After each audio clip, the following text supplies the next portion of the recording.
St. Louis, Missouri. The Arch is the monument that towers over this city, and tonight one team, either Connecticut or Louisville, will tower over all of women's college basketball. It's come down to this: 40 minutes for a championship. UConn with Renee Montgomery and Maya Moore have never lost a title game under Gino Auriemma's watch. Will it be one for the other thumb tonight, or will it be the Louisville Cardinals pulling off an upset for the ages? Angel McCoughtry, Desiree Bird are ready. You should be too. History's on the line.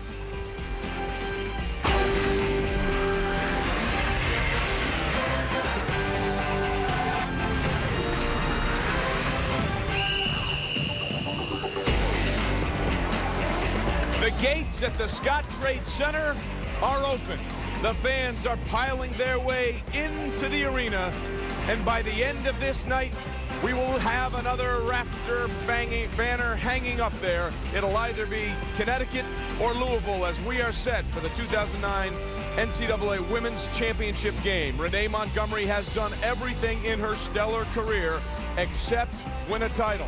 It's all smiles for Angel McCoughtry now. She has taken her team on her shoulders and brought them to a place they have never been in school history. Will this be the night that they pull off the upset, or will UConn once again pull off a perfect season? Hi, everybody, and welcome into ESPN's coverage of the NCAA Women's Championship game here in St. Louis. So glad you are spending this night with us. Trey Wingo, Carol Lawson, who's been to 3 Final Fours, and the coach, Carolyn Peck, who knows what it takes to hold that trophy, winning it all with Purdue in 1999. Either way, guys, we are going to see history tonight. We'll either see UConn take its rank as one of the most dominant teams of all time, or we will see an upset, the likes of which we may have never seen before in women's college basketball. UConn is the 6th team to come into the Final Four unblemished. Only Louisiana Tech in 1989 was unable to complete the perfect season. They lost in the semifinals to Auburn. But listen, you have a puncher's chance. It just takes one night to knock off a huge favorite. We've been down this road before. 1991, UNLV, the defending champs on the men's side, unbeaten on the year until they ran into the same Duke squad they blew out in the title game a year ago. Duke knocked them down. They went on to win the first of back-to-back championships for Mike Krzyzewski. How about in football? 18-0 was great for the Patriots. 18-1, not so much. The Giants with a huge fourth-quarter comeback thanks to Eli, David Tyree, and then Plexico Burress stunned the unbeaten Patriots in Super Bowl 42, walking out of Arizona with a championship, winning that one 17-14. And let us not forget the miracle on ice in 1980. The U.S. Olympic men's hockey team, a bunch of college kids against the veteran, talented squad from the USSR. They beat them in the national semifinals on their way to a gold medal performance. It has happened, it can happen, but will it happen? Carolyn, what will it take to have some sort of miraculous upset like the ones we just saw?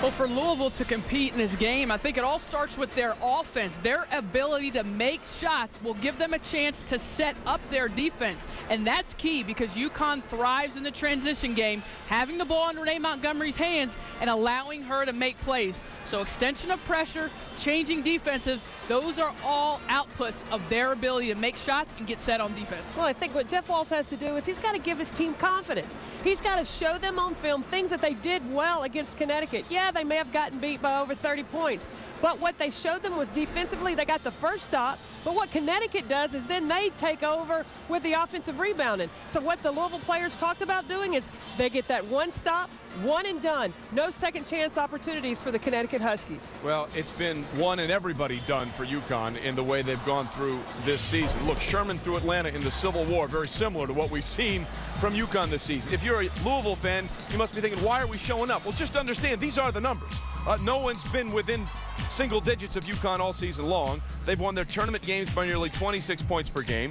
They defeated ranked teams by nearly 29 points per game. And they've already played Louisville twice this year and beaten them by an average score of 33.5 points. The last one was a 39-point shellacking in the Big East title game just about a month ago. And that didn't stop, by the way, when they got here to the Final Four. Stanford beat UConn in the national semifinals a year ago, and apparently UConn remembered. They had a 13-point lead at the break against a very talented Stanford team, and then they really turned on the Jets after that, starting the second half on a tidy little 21-4 run to put away the Cardinal and have a chance now to play the Cardinals for the national championship. So with all that data in our collective gray matters up here, when you look at this UConn team and put it all together, what do you think about this squad? Well, they're just a complete team. I mean, you start with Renee Montgomery, that senior point guard, and this is a group of players that after that Final Four semifinal loss last year, they came in focused. They came in with a goal to win a national championship. But with this year, they came in with the goal to dominate every opponent. They're immune to everything going on outside of them. They want every game to come out and be the best basketball team on the court. Well, you brought up Renee Montgomery. What a great leader, and their team follows her. Listen, they can beat teams by 30 points, but they dominate and they're consistent. Even though they may be up 15, 20 points, the Connecticut Huskies, they don't stop coming at you. When they score every point or get a big play, they celebrate just like the game is a 2-point game. They come after you, and when they smell blood, they don't let up. I was about to say, they go from first to fifth gear about as fast as any team we've ever seen. That foot pedal is on the accelerator the entire time, and they never let it up. But it's up to Jeff Walz now, the head coach of Louisville, to come up with something. And like any good coach, he's found a weakness. I think I saw their manager drop a bottle of water. So that's a weakness. We're going to have to come out, and we're going to have to try to find a way to make them uncomfortable. How we're going to do that, I haven't quite figured out yet. Many people were saying Gino never lost a national championship game, but neither has Coach Walz. We still want our doubters. You know, they're the fuel to our fire. We want them to keep saying the other team's going to win, because that's how we win. So I hope they wish Connecticut wins tomorrow. That's what we've been driving off of, so we don't want that to change. And there's no question UConn is the best team in the country. There's no doubt. But what we have to do is find a way to play better for 40 minutes. That's it. It doesn't have to be 42, 43. We got to play a better basketball game for 40 minutes. Well, unless it's overtime, then you got to play for 45 minutes. But we're getting ahead of ourselves. Listen, Louisville's already knocked off 2 #1 seeds on their road to the championship game. We'll look back at how they got here with that unbelievable second-half comeback against Oklahoma. And should UConn put the cherry on the sundae tonight, where exactly would this version of the Connecticut Huskies rank in the pantheon of the greatest teams all time in women's college basketball? All of those UConn great teams have one common theme, Gino Auriemma. And Gino has a message for his critics. There's another part of me that nobody gets to see except my friends and my family. If at some point they ever tell me, hey, look, man, this is not good, then I'll worry. The people that see the half of me and they don't like it, just as a word to all you guys, I really don't care.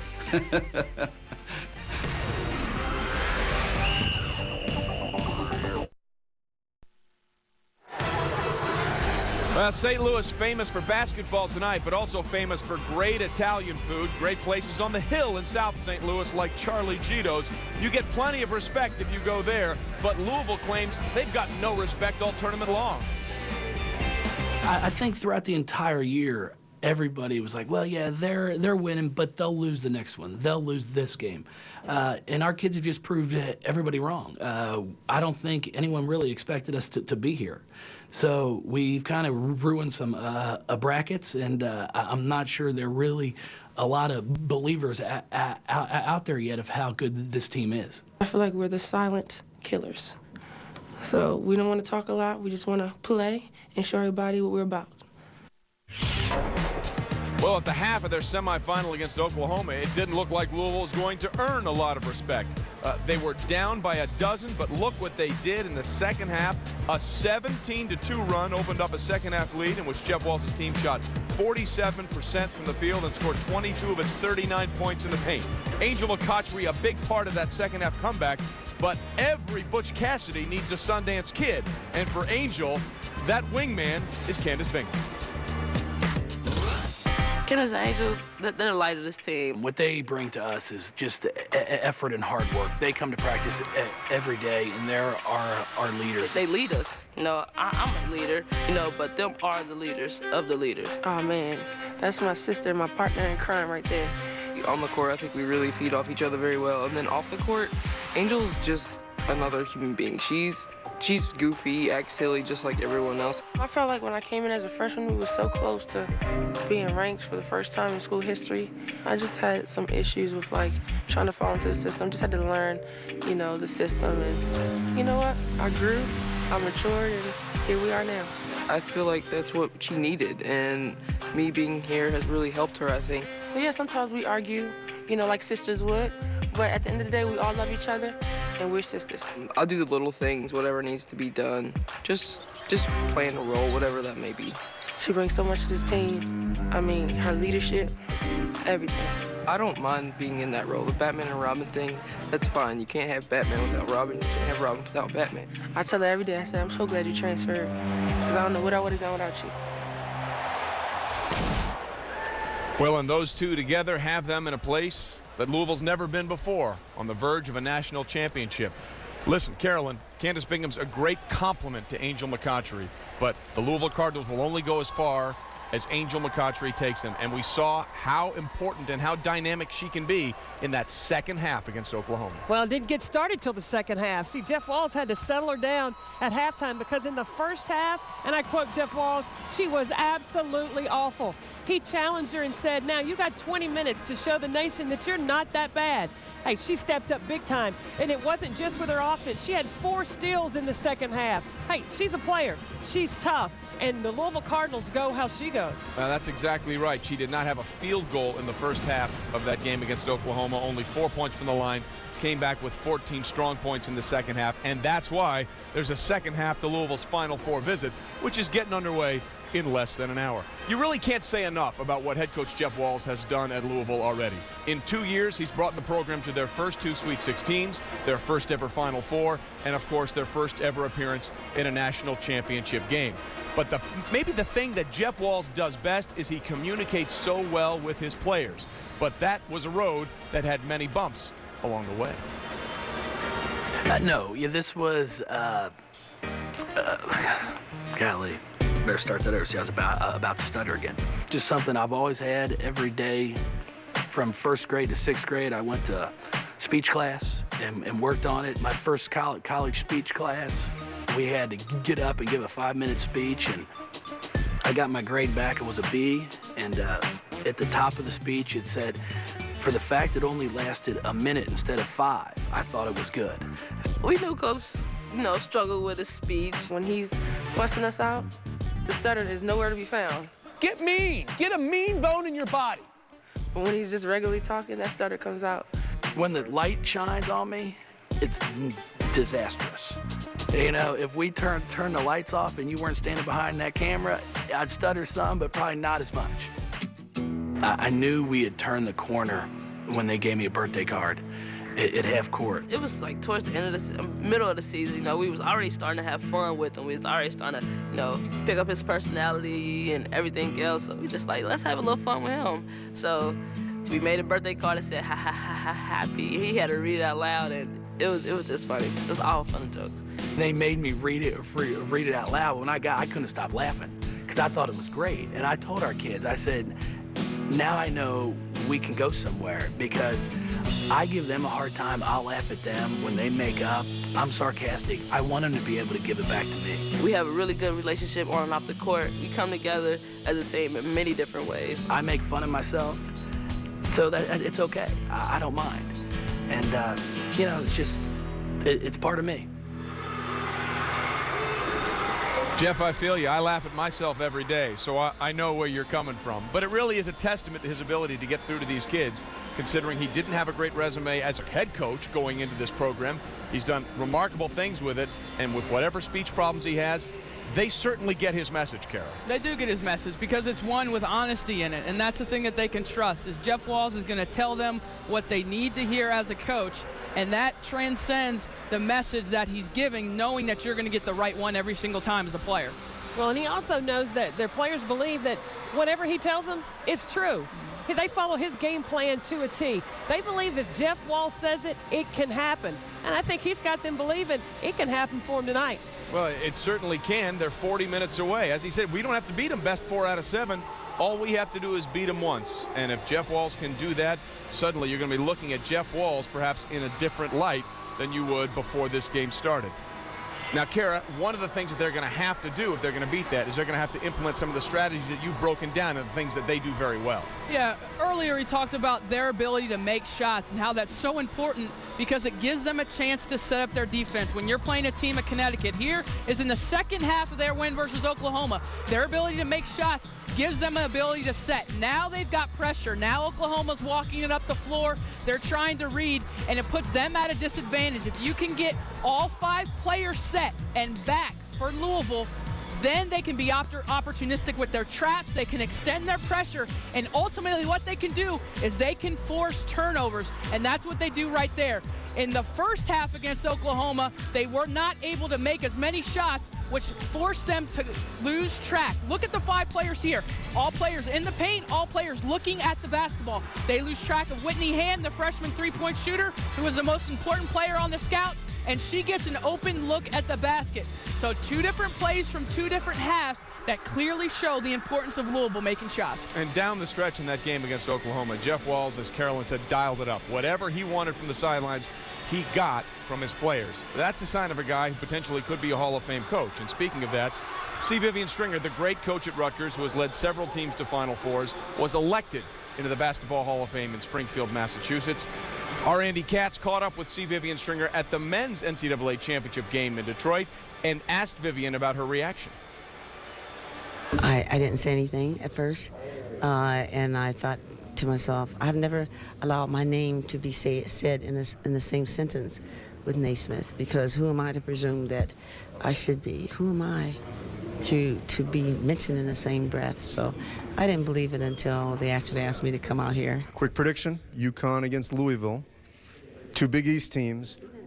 What kind of chance does Louisville have to win, let alone come close? Well, you know what? I'm not going to go against Louisville to say that they have no chance. UConn is just unstoppable. UConn has been waiting for this. They knew that they could have and should have been there last year. Gino's a brilliant coach, and the players are great. If I had to be a betting woman, I probably think that it's UConn. If she happened to be a betting woman. But she is a tremendous basketball coach. And Carolyn, listen, you can look at the resume this year. They're one of 2 teams that stayed within 10 points of UConn. It was that Rutgers squad. That may say a lot about what a good coach she is. She's a terrific coach. She's taken 3 different teams to a Final Four, and she's done that with personal challenges that she's had to deal with in the background. She's taken care of a special needs child. Her husband passed away suddenly of a heart attack, and then she's also a breast cancer survivor. But let me tell you what, Coach C. Vivian Stringer is tough. She's a tactician, and she's done a terrific job at Rutgers. Hey, Coach Stringer, congratulations. It's well-deserved. Absolutely. She earned that Hall of Fame nomination from the way her teams have performed year in and year out on the floor. Speaking of on the floor, Maya Moore looking to take that one thing that's missing from her resume on the floor tonight. Will she deliver a 6th national championship for UConn in the title game?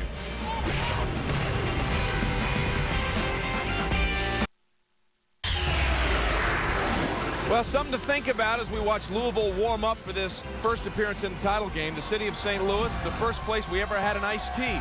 The first place where we ever had an ice cream cone. Will Louisville give UConn their first loss of the year in the most important game of the year?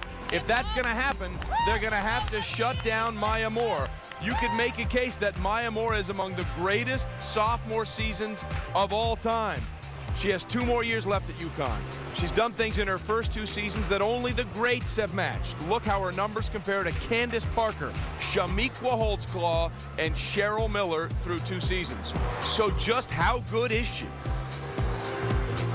Maya is so unique because of the work ethic that she brings to the game. Usually when players are that talented, they are not maybe willing to give 100% effort all the time because they can do it without the effort.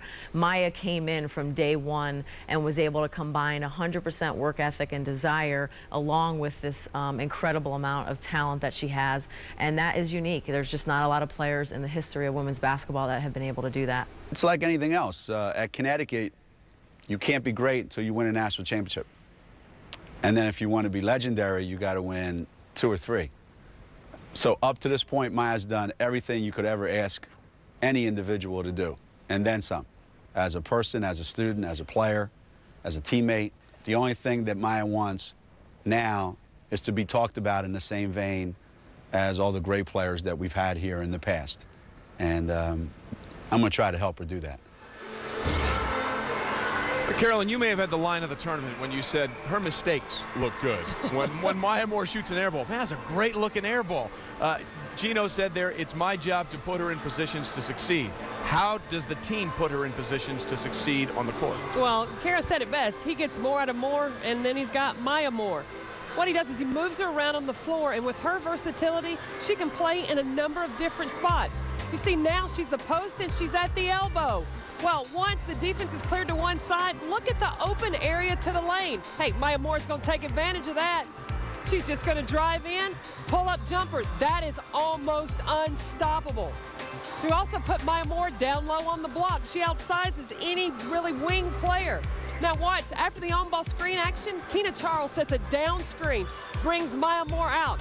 She has an option to shoot the 3, but she doesn't. She waits for Tina Charles to then come up, set an on-ball screen. Hey, that's a mismatch if a center comes there, and what does she do? She draws the foul. Now, when Maya Moore comes down in transition, she's always got that scoring mentality. So once she catches it, hey, you better move out of her way, because once that path is cleared, she's going to drive it. Little incidental contact right there. Hey, but Maya Moore's looking to score, Kara. Yes, she is. And I think up to this point in her career, in her sophomore season, she compares very favorably to some of the greats in the game. But if you want to enter that pantheon of Cheryl Miller and Shamiqua Holesclaw, Diana Taurasi, and Candace Parker, you have to win not just one championship, but multiple championships, and she'll have that opportunity in her career. She has a great one tonight to win one. Well, it's interesting. Gino Auriemma sort of already talking about multiple championships for Maya Moore when they still haven't won the first one, which they have a chance to do tonight. Listen, Maya Moore can do almost anything on the court. She's also told us she's a wannabe stepper off the court, but that's not all she is away from the game. Maya Moore, forward. My childhood was not too complex. Was born and raised up until age 11 in Jefferson City, Missouri, where most of my closest family still lives. And then when I was 11, I moved to Charlotte, North Carolina. I lived there for 1 year. And after that year, I moved to Georgia, where I lived for 6 years. My mom is my best friend, and she's been there for me my whole life, raised me. And, you know, she knows me the best. She is one of those parents that wasn't afraid to let me make mistakes. Outside of basketball, I love going to church. I'm a Christian, and I just really love spending a lot of time with different people that, you know, I know share my faith. I love music. You know, I love to sing. You know, I pretty much sing everywhere I go. Now, singing on camera is something that I don't do yet. I play the drums. I don't know if many people know that. I'm not really, really good, but I'm decent. So, you know, I love rhythm music. I'd probably be doing something in music if I didn't play sports. Well, we'll see if Gino Auriemma will be singing about another championship on camera tonight before it's all said and done. But what is it like to go inside of the brain of the man who already has 5 championship rings? We'll talk about it.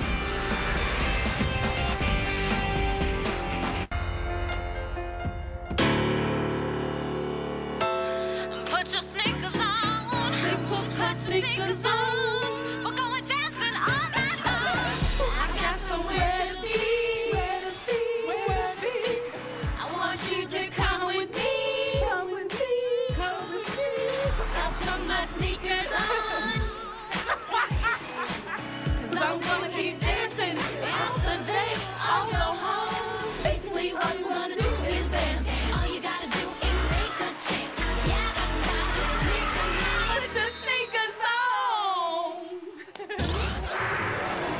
Well, somebody's going to put those sneakers on and put them to good use tonight. They'll lace them up and walk out of here knowing they are the queens of college basketball, #1, and there will be no doubt. Will it be the Huskies with an historic 3rd unbeaten season, or will it be the upstart Louisville Cardinals trying to knock down the champs, as in the unbeatens? And Louisville's, in their Werner's Ladders climb to the championship, has had quite the uphill battle, including UConn. Each of the Cardinals' last 5 opponents have a Final Four appearance this decade, 3 own national titles.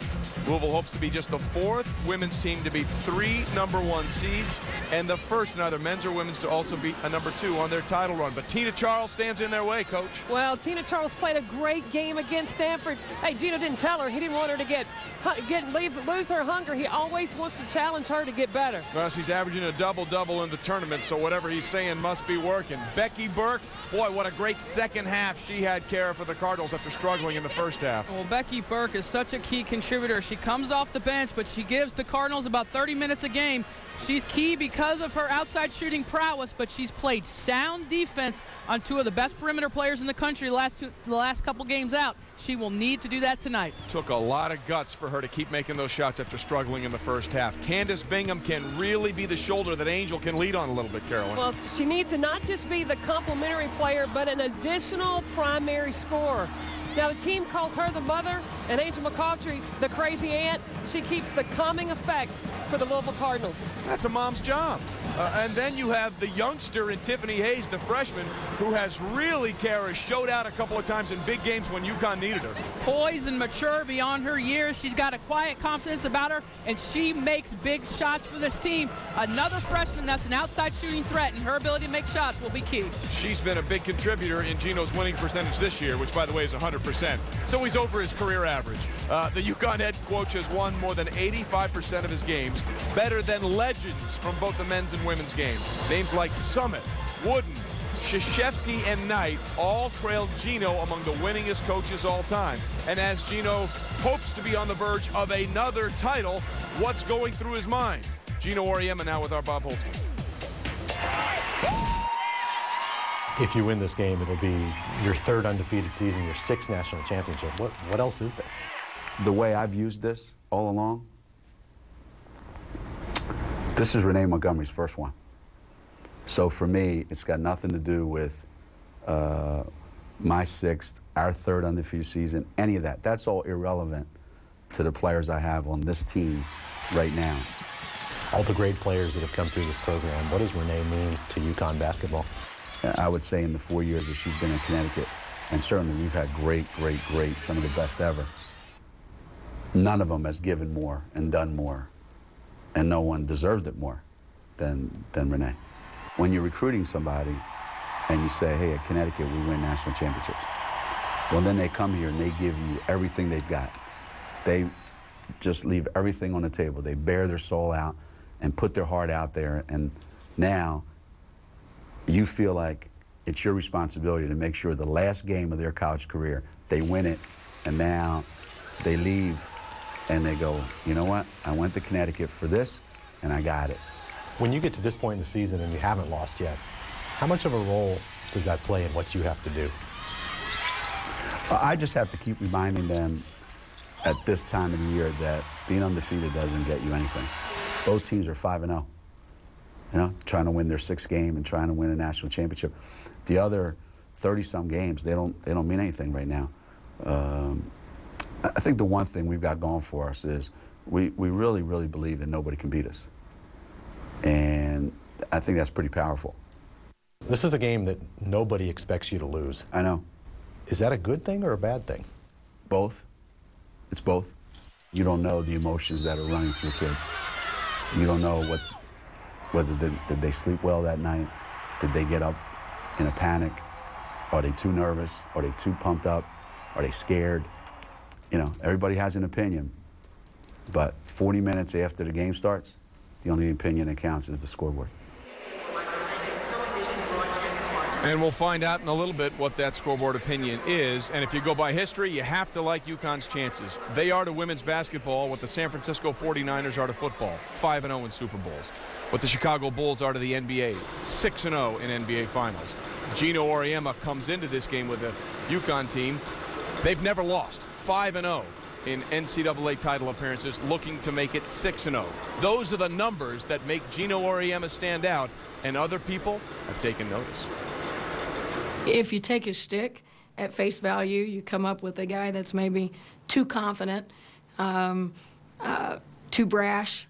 But when you know him, you know that's just a part of the deal. Cares deeply about his players, cares deeply about making young student athletes into better people, not just better basketball players. I think the perception is completely opposite of what he really is, but I think he kind of wants it that way. I mean, I know when it comes down to it, I can depend on him if I need anything in life, and to me, when I leave here, he's going to be like a father figure that if I need advice, especially basketball-wise, I can go to. He knows how he comes off sometimes, and he knows what kind of impact some of his comments are going to make into the media, but I think sometimes he does that to deflect attention and pressure away from his own team. He'll let people say that he's cocky and say that he's sarcastic as long as they don't say anything negative about his kids. So in many ways, he's the protective uncle of these teams that he's fashioned and put together. All right, listen, the numbers say he's absolutely amazing, but Carolyn, you talk to him, you know Gino Auriemma. Take us a little bit inside the person about what it's like for him when that facade isn't up to be out there on that court knowing a title's on the line. When that facade isn't up, he's human. I mean, the thing that Gino Auriemma talked about, he compared winning a national championship to when his wife gave birth to their first child. He said he was in there, he was excited about the unknown. But then after the next two, he passed out both times, woke up to nurses waking him up. That's what he feels like going into this championship game today. Hey, there's no guarantee, but he said he wished he could just wait and show up at 10 o'clock tonight knowing the outcome. He's a bag of nerves right now. I think a lot of times coaches are applauded for doing more with less. You're able to mask deficiencies, and you're able to get a group of players to play great as a team. I think Gino Auriemma is as good as any coach in any sport at doing more with more. He takes great players and makes them play as a great team, and they dominate their opponents, and I think therein lies his genius as a coach. Well, whatever it is, it's working for him. And, you know, we've all been talking about him. We've heard his former players, some of his coaches that go against him talk about him. You guys are talking about him. In the true spirit of American democracy and the judicial system we employ in this country, it's only fair to give Gino Auriemma the last words on Gino Auriemma. But what I am right now in front of this camera and when I'm around the media a lot is half of who I am. It's the half that I have to be to deal effectively with all the things I have to deal with. So that's half of who I am, and I'm honest. There's another part of me that nobody gets to see except my friends and my family. If at some point they ever tell me, hey, look, man, this is not good, then I'll worry. The people that see the half of me and they don't like it, just as a word to all you guys, I really don't care. And I think he enjoys the fact that he really doesn't care. Desiree Bird doesn't care about any of this UConn hype. She's ready to step on that floor tonight for Louisville and shock the world and win a national championship.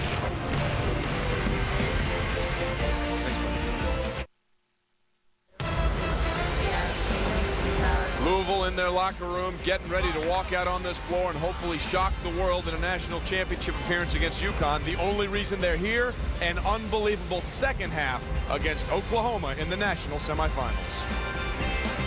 It was kind of frustrating because I knew we weren't playing Louisville basketball and we weren't following a game plan. And Louisville so far has had no answer. Turnovers will kill you in this game. I think they got the best of us, defensively. We let them, physically beat us, and I mean, that's not us. Oklahoma right now pushing with every opportunity. 11-0 Sooners. We didn't come out with great intensity. I think we were in a little bit of rush mode because we were down.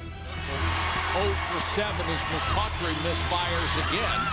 She was bad. She was gambling on defense, which was causing them to get some easy layups. So I challenged her to calm down and relax, play within the system. And I said, you're right, Coach. I'm not going to go out like that. McCautry, baseline, finally got one.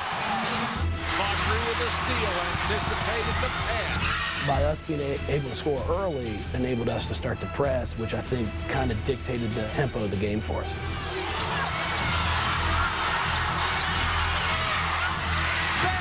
the foul.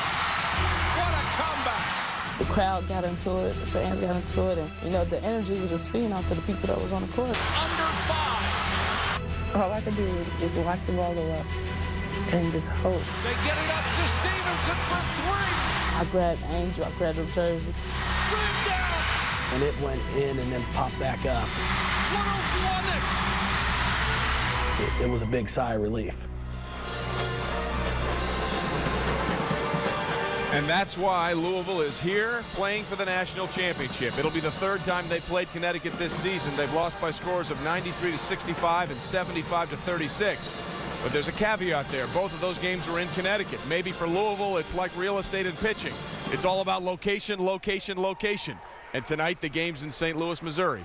Holly Rowe caught up recently with head coach Jeff Walz. Thanks, Trey. Well, Coach Walz, you've played UConn twice, lost by an average of 33 points. What have you said to your team to give them a sense of belief that they can upset UConn? You know, we've just talked about the fact we just have to be the best team for 40 minutes. There's no question about it. They're the best team in the country. And if we're playing a 3-game series, a 5-game series, I wouldn't like our chances. But just for the fact, all we have to do is come out here tonight for 40 minutes and find a way to play better basketball than they do. You know, our kids believe in that. So, you know, we've explained that to them and talked to them about it. We're going to play 4-minute segments, and our goal is to try to compete for each 4 minutes. And, you know, if we can win a few of them and get some things going in our favor, then, you know, you never know what can happen. All right, thanks. And now let's send it over to Rebecca Lobo, who's with Coach Gino Ariema. Coach, how is Louisville different from the team that you've already beaten twice earlier in the season? Well, I think they're more confident. Bingham and Angel McCoughtry have always been, I think, very confident and the acknowledged go-to guys. But all the other players are not afraid to step up now, and I think the confidence that they're playing with and the wins that they have, the big wins that they have in the tournament, I think have all contributed to make them a much more confident, tougher team. You said yesterday that you haven't ever wanted anything more than you want a championship for Renee. Why? Because everybody that I've always wanted one for seem to have the same qualities that she has, the same drive and the same passion and given the same things. I just think that someone like that is what you know, being an All-American and being a national champion is all about. And I would love nothing more than for her to walk off the court with that same feeling that you had when you played and lots of other kids have had. All right, Coach, thank you. Thank you. Trey? Rebecca, thanks. So Connecticut aiming for its 6th national title, which will put the Huskies within 2 of Pat Summitt at Tennessee for the most in NCAA women's history. All of UConn's 6 titles, or 5 titles rather, have come since 1995. The Lady Vols also have 5 over the last 15 years. Everybody else, there's 4 of them, they have just 1.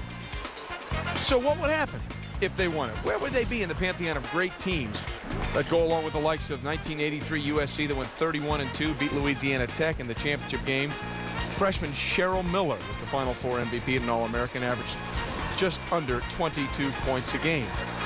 And then you have the Texas Longhorns, 34-0, defeated USC in the championship game, the first women's team to finish the season unbeaten, won by an average of 26.6 points per game, 22.2 in the tournament. Then you have the first of the 2 unbeatens for UConn, 1995, led by Rebecca Lobo and Jen Rosati. They went 35-0, beat Tennessee in the championship game, won by an average of 33 points during the regular season. Then there's Tennessee of 1997-98, 39-0, beat Louisiana Tech for the title. Tennessee's 3rd straight national title and 6th overall. Junior Shamiqua Holtzclaw, 2nd straight Final Four MOP. And then you have the UConn Huskies, another rendition, 39-0, beat Oklahoma, won 38 of 39 games by double digits. Diana Taurasi, a sophomore, and there was senior Sue Bird. You look at these teams and the other dominant teams in women's basketball history. Louisiana Tech, Old Dominion, Delta State, led by the great Margaret Lily Wade and Immaculata in 1973, also ran the table at 20-0. All right, let's assume for a second here, guys, as we look at this, the greatest teams of all time, and we look at what's going on here. If they win tonight, the greatest teams of all time, UConn may just be in that discussion. There is no doubt in my mind that the greatest team in the history of women's collegiate basketball history, no, it wasn't UConn. No, it wasn't Tennessee. It was USC. It was the women of Troy. They were quick. They were athletic. They could defend. They could run the floor. They are simply the best in the history of women's basketball. 2002 team, you know, that team speaks for itself. 39-0, Connecticut is perfect. You know, we have 4 of the best players in America at their position. I thought they were as good as I've ever seen. They had speed, they had size, they had shooters, they had depth, they had Diana Taurasi. In 1982, our Louisiana Tech team that won the first NCAA national championship was pretty special. The Lady Tuxters have won it. First ever NCAA Women National Champions. Old Dominion had a really good team with Ann Donovan. I don't know if you remember Nancy Lieberman. You know, they were a really good team. I'm probably going to have to be a little selfish and think about our 1998 team that went undefeated. The Lady Volunteers won their 3rd straight national championship, unprecedented in the NCAA. The championship team with Holtzclaw at Tennessee, you look for a weak spot and you don't find it. Right now, if you look at, you know, the University of Connecticut, you have 3 All-Americans in Renee Montgomery, Tina Charles, and Maya Moore. They dominated from the beginning. The reason being is that they're just so athletic and they have such great depth. But they still have one game to win to be put in that conversation. If they do it, Kara, where are they in that list of teams? Well, I don't think this UConn team, if they win tonight, is the best team ever, but I think they will go down as the most dominant team ever relative to the competition that they played. My greatest team ever, the 2002 UConn team. Sue Bird, Diana Taurasi in the backcourt, and then you had a front court of Swin Cash, Asia Jones, and Tamika Williams. I think that team is the greatest team ever. Well, I think you made a good point with that Connecticut team being dominant. And it's all based on who you play against. See, I think when you look at greatest team ever, you got to break it down in decades because the evolution of the talent, like Nancy said with Cheryl Miller at USC, I put that in that category. But also you look at Tennessee, 3 state championships or 3 national championships with the Meeks, Holtzclaw, Catchings, Samika Randall. Might have to have that team. I think what we're discovering here is there really is no wrong answer. Right. Especially when they have the donut in the loss column after the championship game is over. We may have a few donuts after this title game, but first we have to play out this championship game, and let's go down courtside to the people calling the game, Doris Burke and, of course, Mike Patrick. All right, thanks, Trey. And we love donuts, by the way. Connecticut 38-0, of course, and if they win tonight, they would be 39-0. That would match the best record in the history of women's basketball, which begs the smaller question for Connecticut. Is this the best team the Huskies have ever put on the floor? No, I don't think so. I have 2 other Connecticut teams that come to mind when I think of the greatest teams ever. 2001 was probably the greatest collection of individual talent, Mike, but injuries to Shea Ralph and Svetlana Brosimova derailed their chances at a national title. So the best team to me on the final day of the season, I agree with Kara Lawson, the 2002 team. This team was driven by Sue Bird, arguably the greatest point guard in Connecticut history to this point. You also had Diana Taurasi and Swin Cash, the hyper-competitive, hyper-athletic forward. For me, they were talented, they were unselfish, and they thought the game of basketball as well as any team I've ever seen.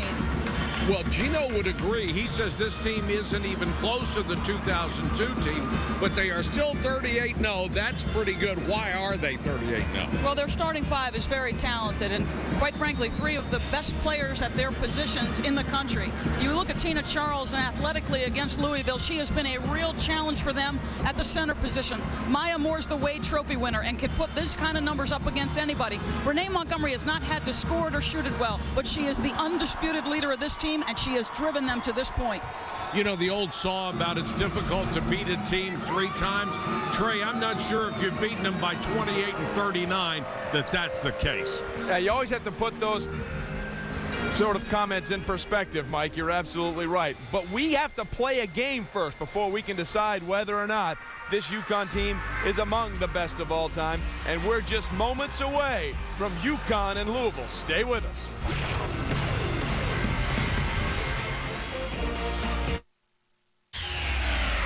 UConn has won the national championship. 39-0, Connecticut is perfect. What a remarkable year. They go 37-1 and win back-to-back national championships. UConn wins 3 national championships in a row. The men and women have done it in the same year. There have been 5 in UConn's history, but none for senior point guard Renee Montgomery, and head coach Gino Auriemma has already said it. He wants to win a 6th so she can win 1.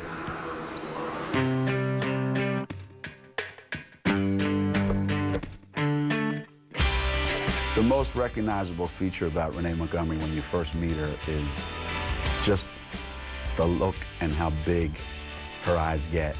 Now, they're naturally like that. She just has this wide-eyed, infectious kind of look on her face. There are times during the game when the big eyes come out, and then the other guys are in trouble.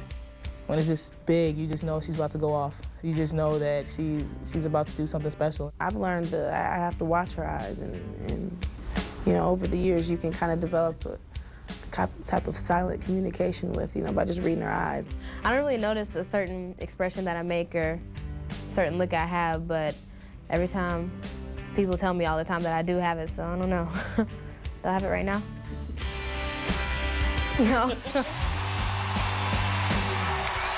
It's taken so much to get here, and it's taken all the losses and all the drama and everything that goes into getting to this point right here.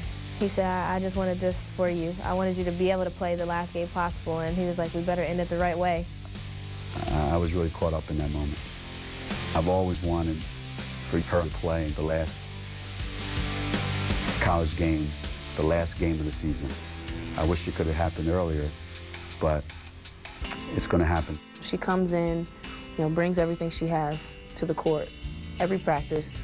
So, she backs up, she walks the walk, and then, she's not afraid to tell us what, we don't want to hear sometimes, and, she's a great leader that way. She's able to not just motivate herself, but the sign of a great player and a great leader is she knows what you need to be motivated. She meant a lot to this program, and especially the 3 years that I've been able to play with her has been a blessing. I would say in the 4 years that she's been in Connecticut, none of them has given more and done more, and no one deserved it more than Renee. But you have to go out and earn it on the floor. And in that national semifinal against Stanford, guys, Renee Montgomery was clearly the best player on that floor. Well, it's also clear that this team is playing for her, and Coach Gino Auriemma wants it. And I think her ability to inspire her teammates is a great thing, that they're rallying around her, and they truly are playing for her. And if you're playing for your leader, you have a great chance for success. Well, leadership is not a position you get that's given to you. It has to be earned. And Renee Montgomery has earned it. See, many of her teammates talk about she has the ability to tell them things they need to hear, they might not always want to hear. She leads by example. She has a vision, and she's a player that makes very few mistakes. Not only that, UConn. The odds are indeed overwhelming. Louisville comes in knowing that very few people expect them to win. UConn comes in with the expectations that they absolutely should win. Two very different kinds of pressure. We'll see which team responds to that pressure the best. It could be a 6th title for UConn. It could be an upset for all ages for Louisville. Just remember this. Last time I checked, and it was recently, David did beat Goliath. Let's see what happens. Let's send it down courtside to Mike Tyson. Thank you, Trey. On the season's final night, one question hasn't changed. Can UConn be beaten? It hasn't happened yet, but Louisville has thrived in the underdog's role. And one way or another, tonight, the Cardinals will play a role in history.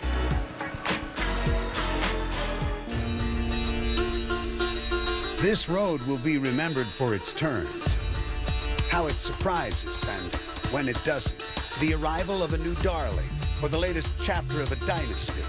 But in the end, one thing is always the same. One team remains. This year, some would say it has been one team all along. But these Cardinals have made a habit of proving people wrong.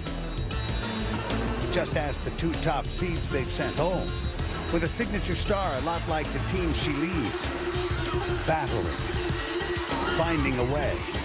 It faces off against the Huskies and history. Connecticut has one win from a third perfect season. A senior star's final game is her first chance at the title. The country's best player can send her out on a winning note and bring the program a sixth championship. History is about to be made. What happens here, you won't soon forget. A sellout crowd awaits here in St. Louis on championship night. It's a matchup of Big East powers. Only the second time that one conference has filled both spots in the title game. UConn is looking for perfection again, an undefeated campaign again, and a national championship again. For the Huskies, it's been here and done that. The matchup, David and Goliath perhaps, with Louisville as David. Decided underdogs here for the first time after slaying two heavyweights to reach the final. David will have to have perfect aim again tonight. Good evening, everybody, and welcome to St. Louis. Mike Patrick, Doris Burke, it's great to have you with us for Championship Tuesday night. Doris, UConn has beaten this Louisville team twice. They have done it decisively. What makes us think that anything might be different tonight? Well, Louisville's challenge tonight will be the same challenge they faced in their last three games. Their individual talent has not been to the standard of their opponent, but through heart and guts and toughness and a commitment to great game plans of Jeff Walls, they have outworked and outplayed their opponent. This isn't a 7-game series, Mike. They simply have to find a way for 40 minutes to be better than Connecticut. Well, we'll certainly see great players tonight. Who's your star watch? Well, in the great pantheon of Connecticut point guards, including Jen Rosati, Sue Bird, and Tiana Taurasi, it is Renee Montgomery's leadership skills and basketball skills and teammate skills that have launched her team on the brink of yet another national championship.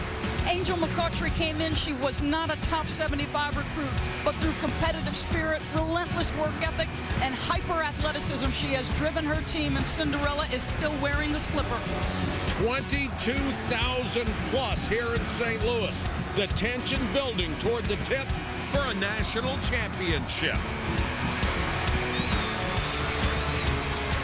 I think throughout the entire year, everybody was like, well, yeah, they're winning, but they'll lose the next one. Ugly but effective. So far, it's just been ugly. I'm just glad we're here and we believe in ourselves when nobody else did. The tide may be turning a little bit in Louisville's favor. We're going to stay behind the radar, but then we're going to come and get these wins. Basket in the foul. What a comeback. We knew that we wanted to come out and make a statement to the world, and I think we're not finished yet. There are few similarities in the history of these programs, starting with national championship and Final Fours and going down to the number of wins for each head coach in the tournament. But for Louisville, the mindset is why not? You have to get that first championship sometime. And now for our national anthem, let's join our public address announcer, Agnes Green. And now, to honor America and those who support our freedom at home and abroad, please join American Idol Top 10 finalist and St. Louis native Nico Smith in the singing of our national anthem.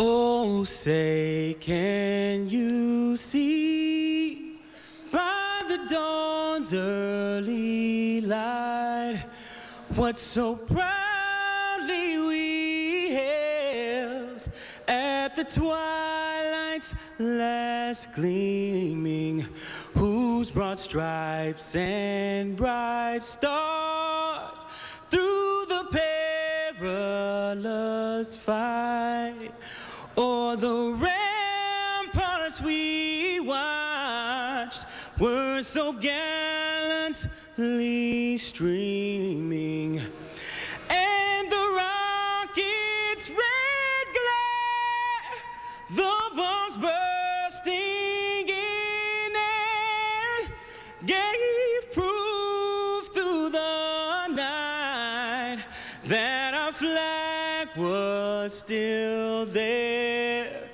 Oh, say does that star-spangled banner yet wave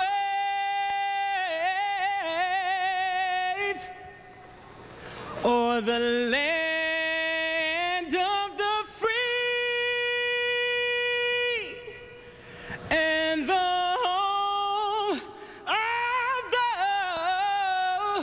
brave?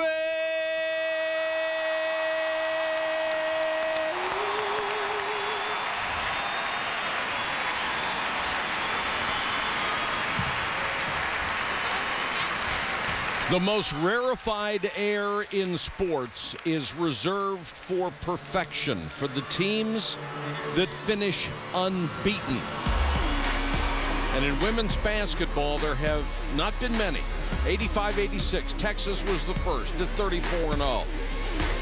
Then UConn came along in 1995 and raised the stakes to 35-0. Tennessee, 39-0, the best record ever in women's basketball in '98. And UConn matched it with that 2002 team that may have been the best ever at 39-0. And once again, Connecticut with a chance to go 39-0. Time now for the starting lineups. Once again, public address announcer Agnes Green. Good evening, ladies and gentlemen, and welcome to St. Louis and Scott Trade Center for tonight's 2009 National Championship game. Our game features the University of Louisville Cardinals and the University of Connecticut Huskies.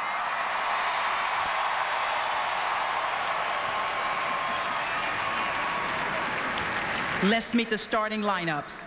At forward for Louisville, a 6'1" senior majoring in communications from Baltimore, Maryland, number 35, Angel McCaughtry.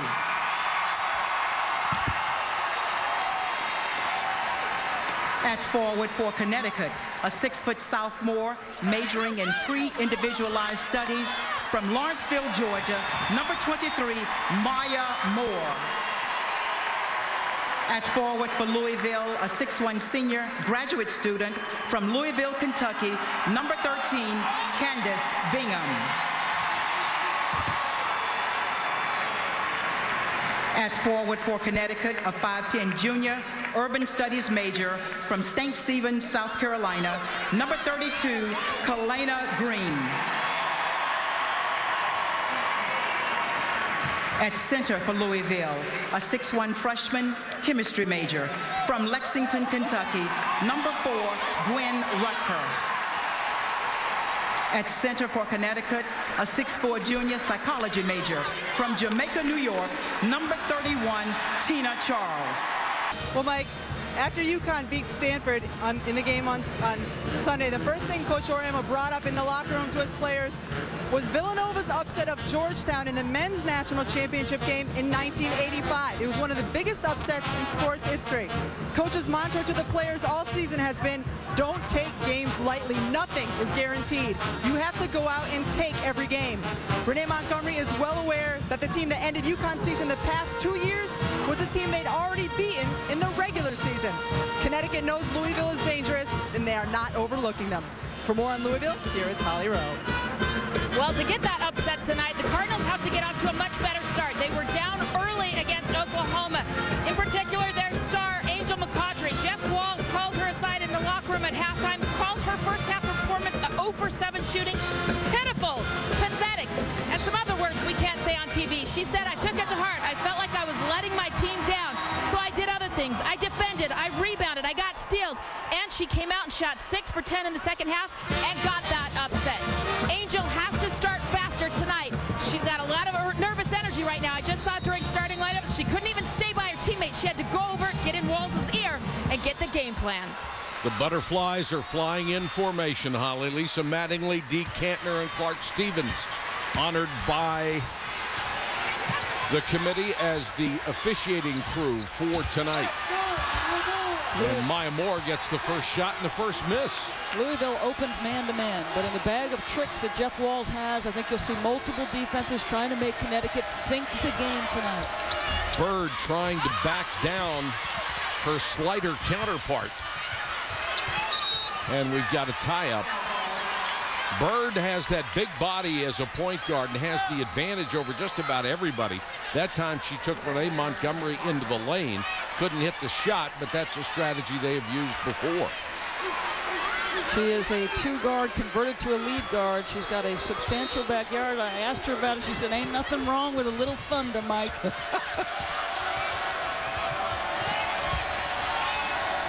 Bingham, who was the second leading scorer on this club, next to McCautry. And here's Bird again, trying to use that frame to get inside. Tipped, and an offensive rebound to Bingham, a new 30 seconds. McCautry from the outside. That has been the problem for Angel McCautry in this tournament.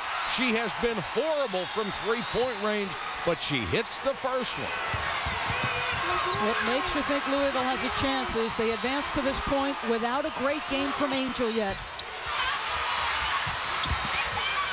Tiffany Hayes tries one from outside and misses, but the follow is there for Maya Moore. The sophomore has her first two, the Wade Trophy winner. When you have less talent, which Louisville does in Connecticut, you have got to get every 50-50 basketball. You've got to make some breaks happen for you. Bird, obviously the focus of their early offense. That's the third time in a row they have run in isolation. This one is tipped out of bounds by McCautry, but Connecticut will keep the ball. Angel McCautry was neither highly recruited nor highly productive as a freshman, Mike, but she worked and she worked, and with hyper athleticism and relentless competitive spirit has made herself a basketball player. And an All-American. Moore guarded by McCautry.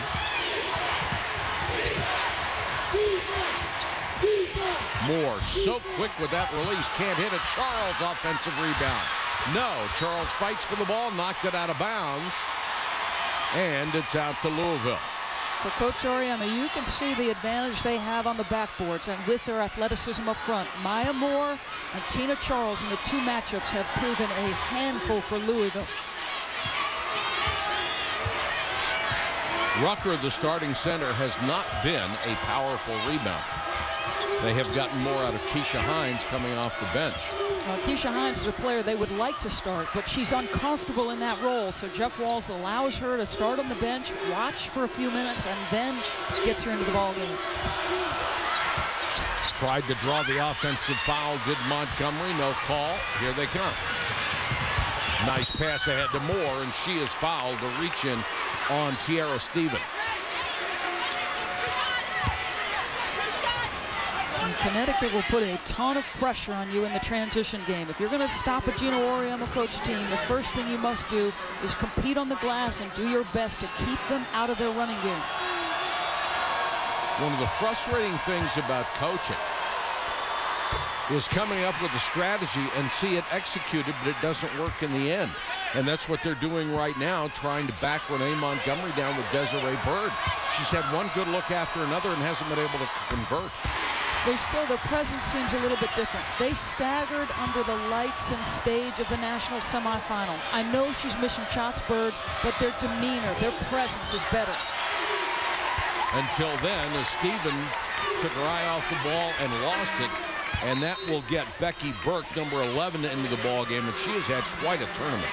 She's a really good outside shooter. She is a really good defender as well. Well, she was never known as a stopper in high school or in her brief career in college, but in the last two games, she has shut down two tremendous players. A lot of hustle. Montgomery way out, missed it badly. Charles offensive rebound, though, and Montgomery threw it away on the way back in. McCautry on the run, pull up 15-footer. The only time Connecticut gets in trouble, Mike, is when they try to play too fast. This is one of the most pleasing offensive games you'll see, but when they rush, they can look horrible.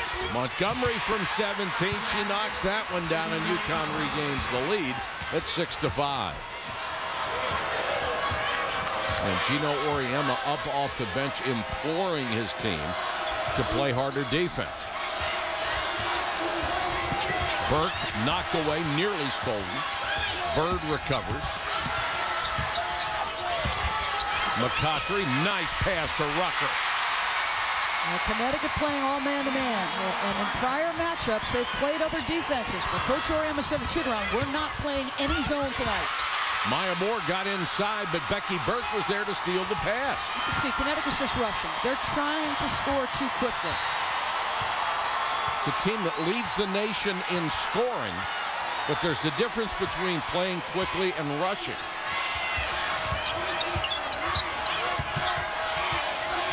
Bingham for three. Too strong. McCautry, offensive rebound. Follow, no. Follow by Bingham. Bodies flying. Well, so far, it's not Cinderella losing the slipper, Mike. That's Maya Moore. That's right. On Goliath. Here's the double team as Louisville trying to make something happen on defense. Green fouled in the basket. Kalena Green with a nice move and a tough angle hit the shot and drew the foul on top of it. The scary prospect, if you're Gino Auriemma, is you know that Louisville has advanced to this point without a game-changing performance from Angel McCautry. She's off to a terrific start, and Louisville looks strong. She can score it, she can pass it, and when she's comfortable, her team's comfortable.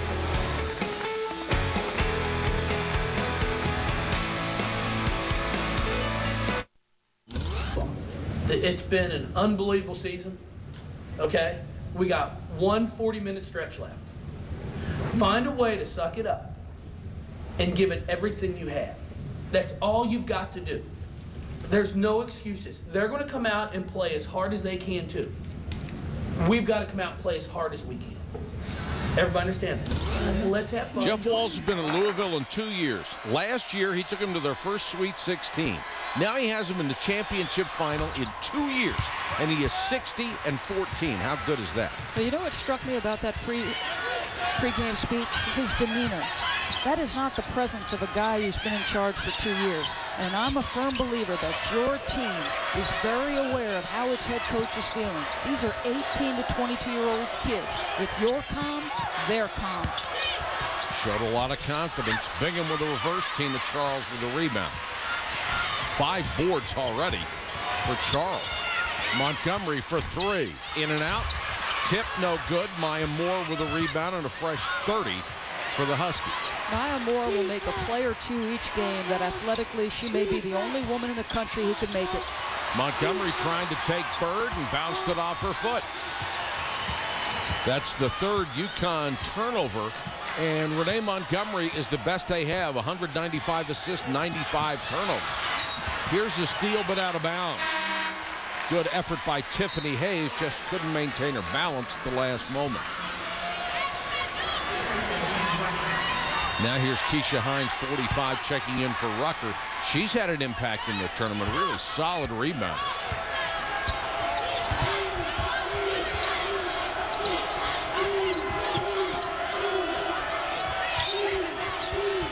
Shot clock down to 6. McCautry really forced that one. No one underneath but Huskies.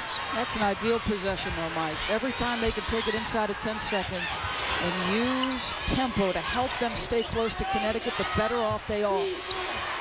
As long as the score remains close, that's a very effective strategy. Nice feed by Moore, somehow got it in there, and Tina Charles finished.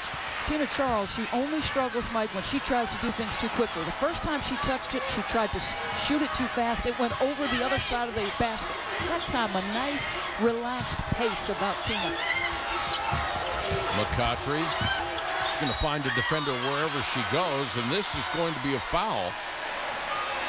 Yeah, Tina Charles is one of the 2 best centers in the country. I think Jana Pell at Stanford has got to be on that list, but seals the defender high. The pass is on the money.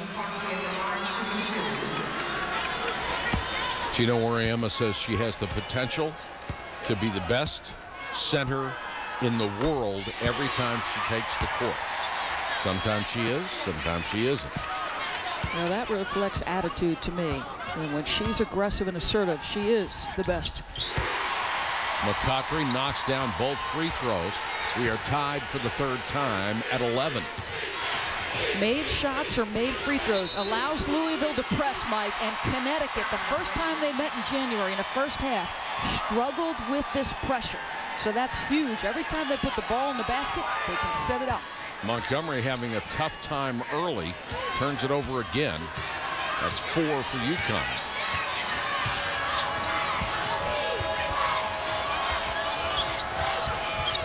Hines, no threat to shoot from there. Gives it off to Bird, who will try.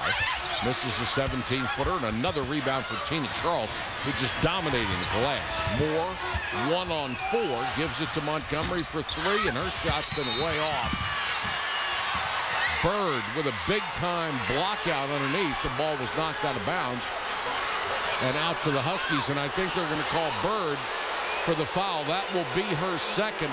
She rode somebody out of there by about 15 feet, and Jeff Walz doesn't like that call. Well, she's working on Tina Charles. I think it's the arm that she's being called for, trying to hold Tina Charles off with her arm. Well, she's 5'9". She's got to hold her off with something. Moore tries to bank. No. UConn ice cold from the floor to start this game. 4 for 12 in their early field goal numbers. Hines. Here comes Hayes for Connecticut. Moore. Good head fake. Then a great pass. Very unselfish play by Maya Moore, the Wade Trophy winner. And Tina Charles has consecutive layups. They transition from one end of the floor so quickly, and their front court is incredibly fast. You simply must sprint foul line to foul line and get back. Desiree Bird remains on the court with 2 personal fouls. It's a danger zone for her. They could ill afford to lose her. And McCoughtry with a tough shot and drained it. 9 for McCoughtry already, Doris. Yeah, Gino Auriemma said, listen, if McCoughtry gets 25 and everybody else gets 15, we will lose. McCoughtry's doing her part. Can they get contributions elsewhere? It's going to be tough to find 15 from everybody else. Moore with an offensive rebound out to Montgomery. Hayes drives. Offensive foul on Tiffany Hayes. That's her first. It's been the support players like Hines, like Burke, that have stepped up and made plays for Jeff Walz. And he said, listen, I've got 6 freshmen. I just need 2 a night. It doesn't matter which 2, just give me 2.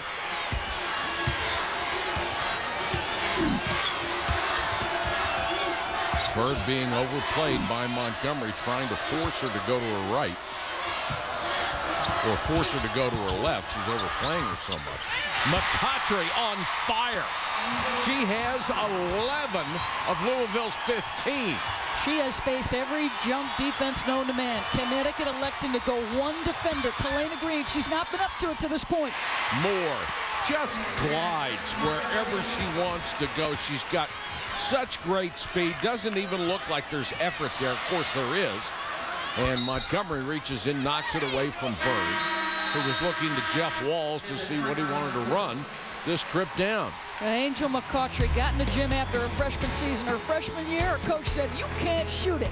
She said, no one's going to tell me that, folks. 500 jump shots a day. Guess what? Kid can score it. And Maya Moore, flat the prettiest jumper in America right there, folks.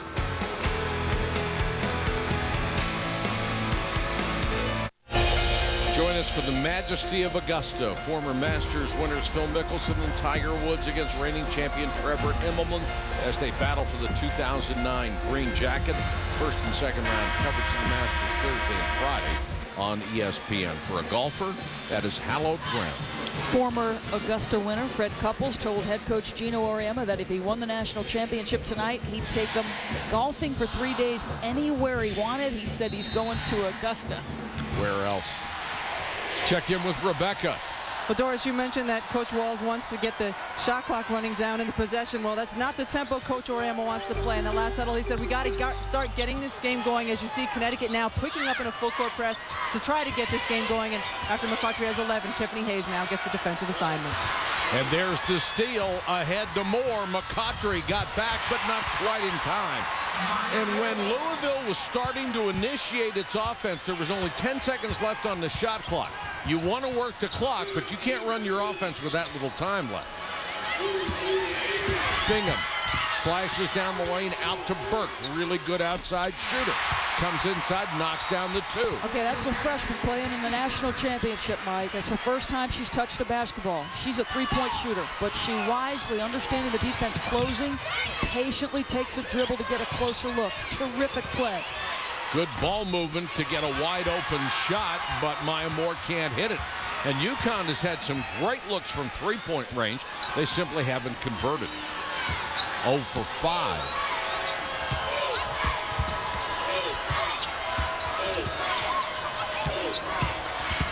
Bird tries to get down the lane. Nice pass to Bingham. Can't hit the layup. Montgomery, the smallest player out there, has the rebound. Pull-up jumper. Got it. Okay, this is danger time because right now nobody besides Angel is making shots. Somebody has got to step up and become another option for Louisville.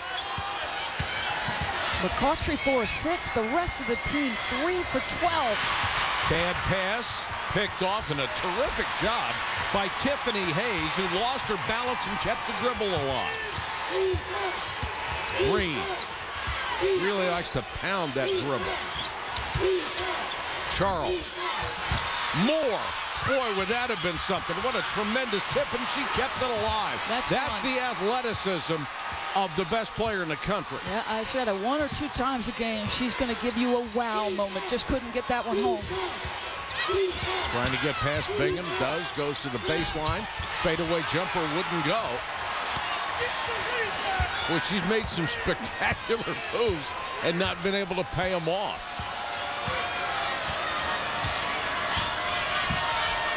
Bird against Montgomery. The value of made shots, if Connecticut's going to press, they have to do it to be able to get into that pressure defense. Well, to Rebecca's point, to try to get into that pressure, they go ahead and extend a little bit. They're going to make their own breaks. Maya gets a piece of it, then sprints end to end. Doesn't need 2 hands on the basketball, folks. This is 6'1". This is the most athletic player in the country. And this is just her kind of laying around, waiting her opportunities. Gets a piece of it. Last foul was on Hayes. Penetration by Monique Reed, who checks in for the first time. Can't hit the shot. Montgomery kicks it up to Moore. Nice crossover, and then a beautiful pass inside for the easy layup. Tina Charles has been the beneficiary of 3 perfect passes that left her all alone. Great teams, generally speaking, and Coach Auriemma talks a lot about this. Need great point guards. Renee Montgomery's pace is exceptional.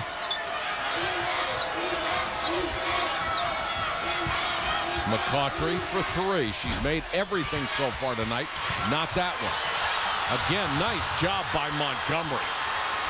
At 5'7", she can rebound with the big ones.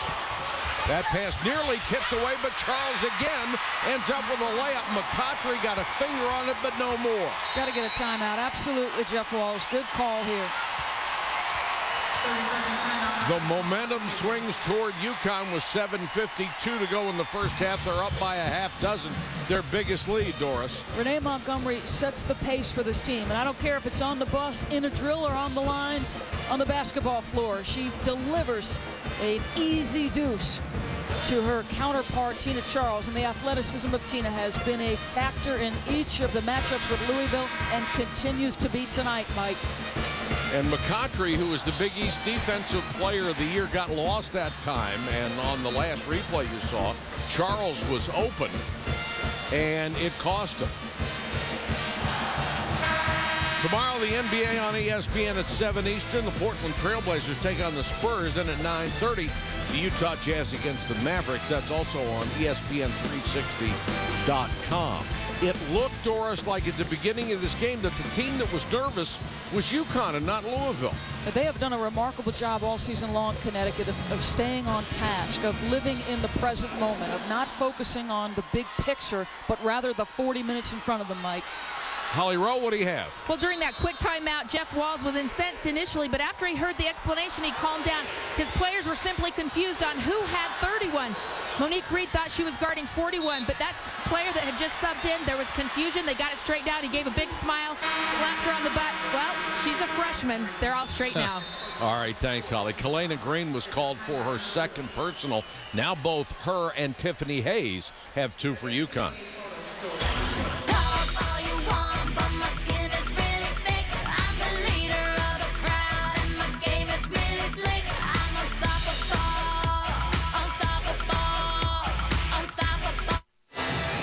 It is Championship Tuesday here in St. Louis at the Women's Final Four. The march to the arch is just about complete, Mike Patrick. Let's take a look at the Home Depot coaching adjustment. For Connecticut, Rebecca Lobo told us coming out of the last break, they wanted to speed the tempo, so they come with a little bit of extended pressure. They're going to double team, and the middle of the floor is going to be wide open. Somebody needs to aggressively step through. Louisville panics.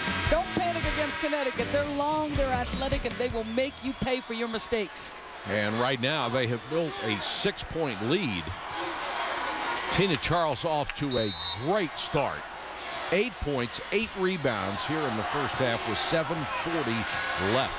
First look at a zone by Connecticut. And are they just showing zone and maybe going man-to-man, trying to keep them off balance? We'll see how this develops. Nope, straight 2-3, a little aggressive. Almost picked there. Bird trying to penetrate, has to force a 16-footer and made it anyway. Desiree Bird with her first bucket. Bingham and McCautry have been the mainstays. They've been rock solid, folks. It's been Burke and Bird. They need to start playing for Louisville. Montgomery guarded by Burke. Here comes the double team. She dribbled out of it. Montgomery left alone for 3. Instead goes to Moore. Nice head fake to get past McCautry, but she is ice cold from the floor. 3 out of 10 so far for the All-American. Blocked by Tina Charles. Monique Reed went down hard, and Jeff Walz didn't like that call. Charles again puts it in and draws a foul. Mike, you want to talk about a coach who's got a great feel for the pulse of his team. He said to Tina Charles before the tournament began, he said, if you play like the best center in the country, nobody can touch us. Guess what? Tina Charles has answered that challenge in 5+ games. And if she continues to play like this and dominate, look out, folks, because she's fired up.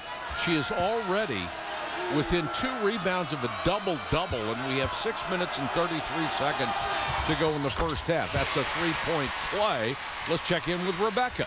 Well, guys, Coach Auriemma's demeanor on the sideline, especially in the timeouts, shows me how much he trusts this team. In the last huddle, very calm. So we're just going to have to grind this one out. We're used to winning by 20. We're just going to have to grind this one out. But very calm presence, Doris.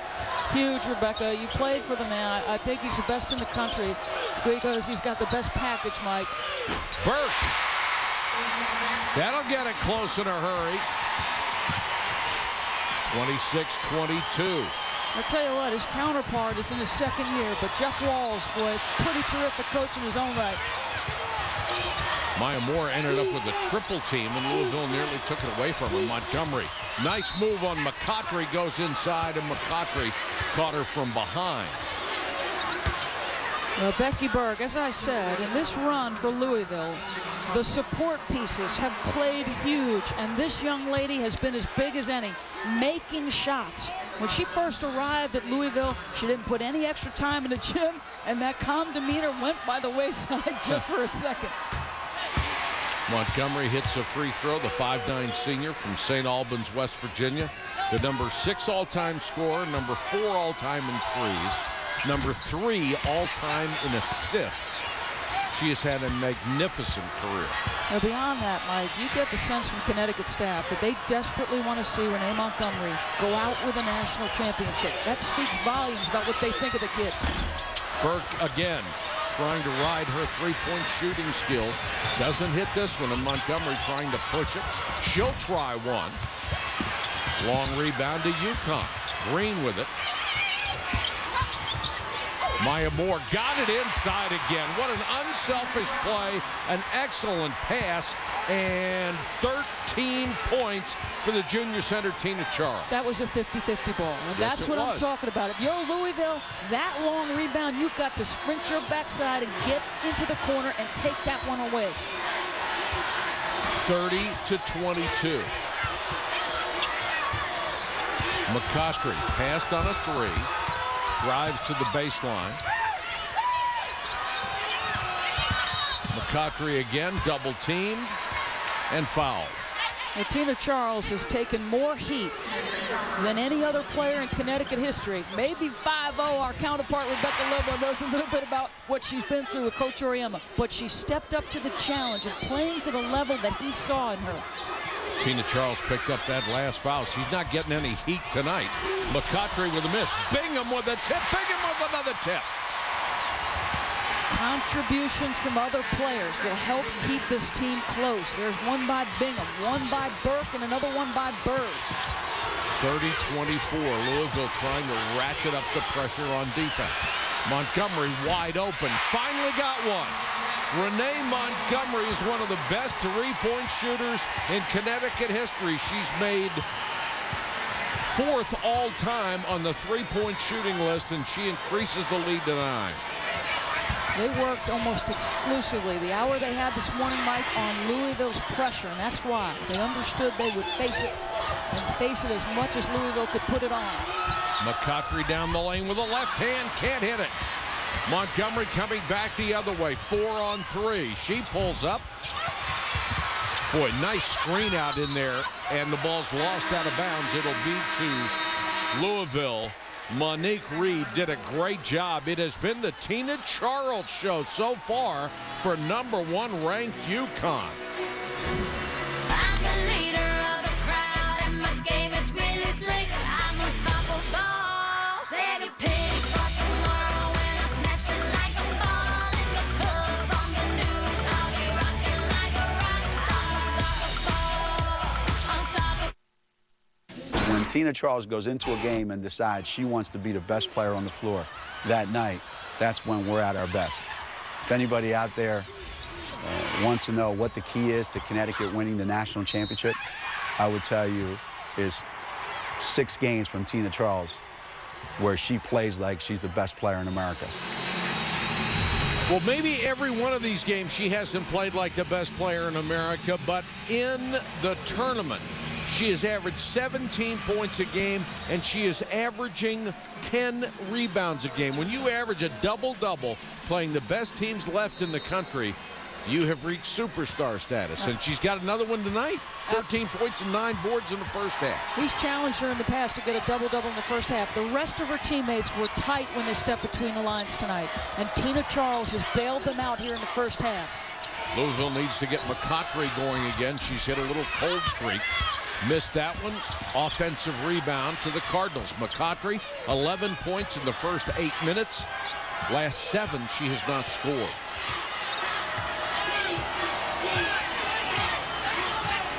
.319 and counting, first half. Bird watching the shot clock wind down.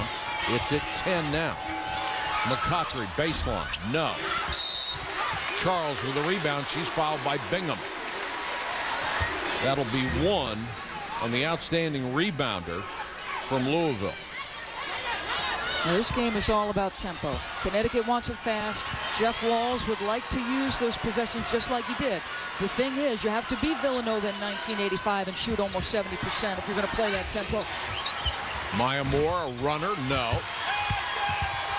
Or Louisville is very fortunate that Maya Moore has been cold from the floor because she has had some great looks and unable to knock him down. She has hit only 3 out of 11 field goal tries. Yeah, her and Renee have really looked a little bit tight, or like they're pressing. Bird again trying to get penetration. No. Got her own rebound. Great hustle by Bird. Follow won't go. And Charles with another rebound. There's her double-double. Now she has 11 boards in the first half alone. Gino will be thrilled with that. And Kylie McLaren just cleared out some space in the lane. They're going to call a foul on Burke, I think. But Kylie McLaren got away with one.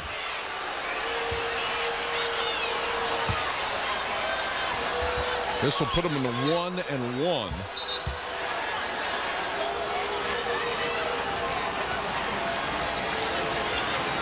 Thursday at 5 Eastern on ESPN2 HD. The Frozen Four gets underway in D.C. Bemidji State and Miami of Ohio face off in the first of the night's 2 semifinals. For live stats and game recaps from all rounds of every NCAA championship, go to NCAA.com, the home for all 88 NCAA championships. McLaren, who is from Washington, D.C., certainly familiar with the Verizon Center where the Frozen Four will be held. Hits her first, missed the second. It's danger time now for Louisville. They're down by double digits at 34-24. They could use an and one. They're not a terrific three-point shooting team. They've taken 200 less than their opponents, so they're not a team that can get back in it with that shot. Bingham with Charles on her, trying to drive, has it knocked away and swiped by Montgomery. 2-on-3, Montgomery will take it herself. Now to Dozen. She does a terrific job in the open floor. If she sees one defender, she goes right at that defender's body, and she's athletic enough to adjust her body in midair. She says, when my eyes are big, we're good. Bingham with a miss. The follow blocked by Tina Charles. Charles fighting for the rebound. Blocks another one. Tina Charles waiting for Monique Reed to put it up, blocked twice.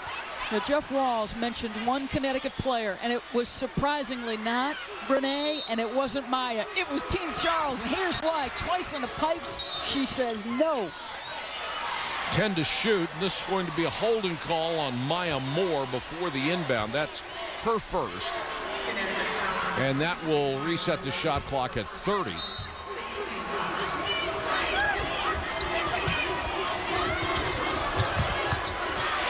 Bird trying to inbound, has to go with the deep throw to Reed. Psychologically, if you're Louisville, this team has beaten you badly twice. Now you're down by double digits. You have to start to worry, don't you? I think so. I don't think there's any question. If there's any way you can get this thing to maybe 8, you feel terrific about yourself because it becomes a possession ball game. And possession ball games are one of Jeff Walls' strengths. Montgomery is called for a foul on the follow. And that means Reed will be able to shoot a 1-and-1. She's a 67% shooter out of Louisville. Hits the first, she'll get another. This is actually very similar to the first matchup these two teams played in Stores in January. It was close throughout much of the first half. And then the second half, it was a blowout UConn. McCautry knocks it out of bounds. You just wonder about Louisville's firepower and their ability to come back from double digits. Did they have that burst? You know UConn does. Well, UConn doesn't have to outplay you for 40 minutes. They can spurt you 10-zip and then play you even from there on out. Moore will draw another foul from McCautry on that pretty hesitation move. Connecticut has won 5 national championships on the strength of their defense. Look at Maya Moore working against Angel McCautry. You want to limit a score, prevent touches, or make her catch it at 30 feet. Then she becomes a non-factor. Maya Moore just staying in front, trying to challenge opportunities. One of the first things you notice about Maya Moore, if Gino Auriemma calls her over to the bench from wherever she is, she sprints directly to where he is. I mean sprints. It's a lot of things that make a program special. And Sherry Cole talked before the national semifinal about championship behavior. And she said that the program I look to is Connecticut because they display that kind of behavior. Who's first on and off the floor? Who sprints to their teammates when they hit the deck? You see the Villanova men do that. The North Carolina men do that. Our congratulations to the Heels, by the way, finishing that championship season last night. Bingham goes with the left hand. Another rebound to Charles. 12 boards in the first half for Tina Charles. And Gino Auriemma wants to talk to his club about the last 25.1 seconds in the half. There's 22 on the shot clock. Join us at Augusta as former Masters winners Phil Mickelson and Tiger Woods will be in the field to challenge reigning champion Trevor Immelman for the green jacket. First and second round coverage of the Masters Thursday and Friday on ESPN. That place doesn't even have lint on the fairways. It's perfect. It's magic, and there's always a moment or two from a specific tournament that you remember. Remember Amen Corner and Freddie Couples. He has that ball hit, and it looks like it's going to go backwards into the water and how could it not? And that was the shot. The fact that it didn't roll in the water is probably the difference between him winning and losing. The 12th has been the turnaround for so many players. And it's a wonderful time of the year. No question. I mean, spring is on the way. Desiree Bird, this is just very good personnel management by Jeff Walsh. She's got 2 fouls, 25 seconds. You're on the defensive end of the floor. Let's get her out, and so we can play the second 20 minutes with her being aggressive and assertive. Montgomery's going to wait till about 10 on the shot clock to initiate the offense.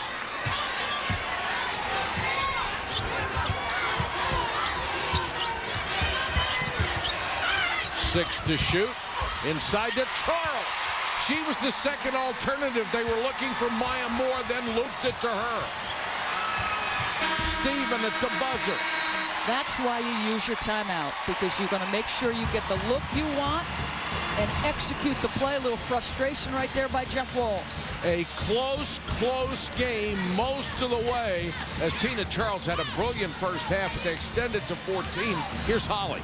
Well, Coach, you told us earlier in the day you didn't have someone to check Tina Charles. What can you do against her? Well, you know what? She's doing an outstanding job. She was the one I was concerned about. She's really hurting us on the board. She gets a little free cut there for a layup at the end. We're getting good shots. We're getting the shots we want. We're just not putting them in. So we're going to have to go back in here and really start to get a tougher. So that's really what we got to try to do and continue to play our game plan. We gambled a few times and gave them a few easy baskets, and we can't do that. All right, thank you, Coach. Thank you. Let's check in now with Rebecca Lobo. Thanks, Holly. Coach, in one of the timeouts, you said this is going to be a grinded-out kind of a game. What are the keys to keeping control of this kind of game? Well, the defensive backboard is right now the #1 concern that we have. You know, all the talk the last couple of days about it being a blowout. There's no blowouts in national championship games if you let the other team offensive rebound and get more than one shot. So that's the one area that I think we got to fix. All right, Coach. Thank you. Thank you. Mike.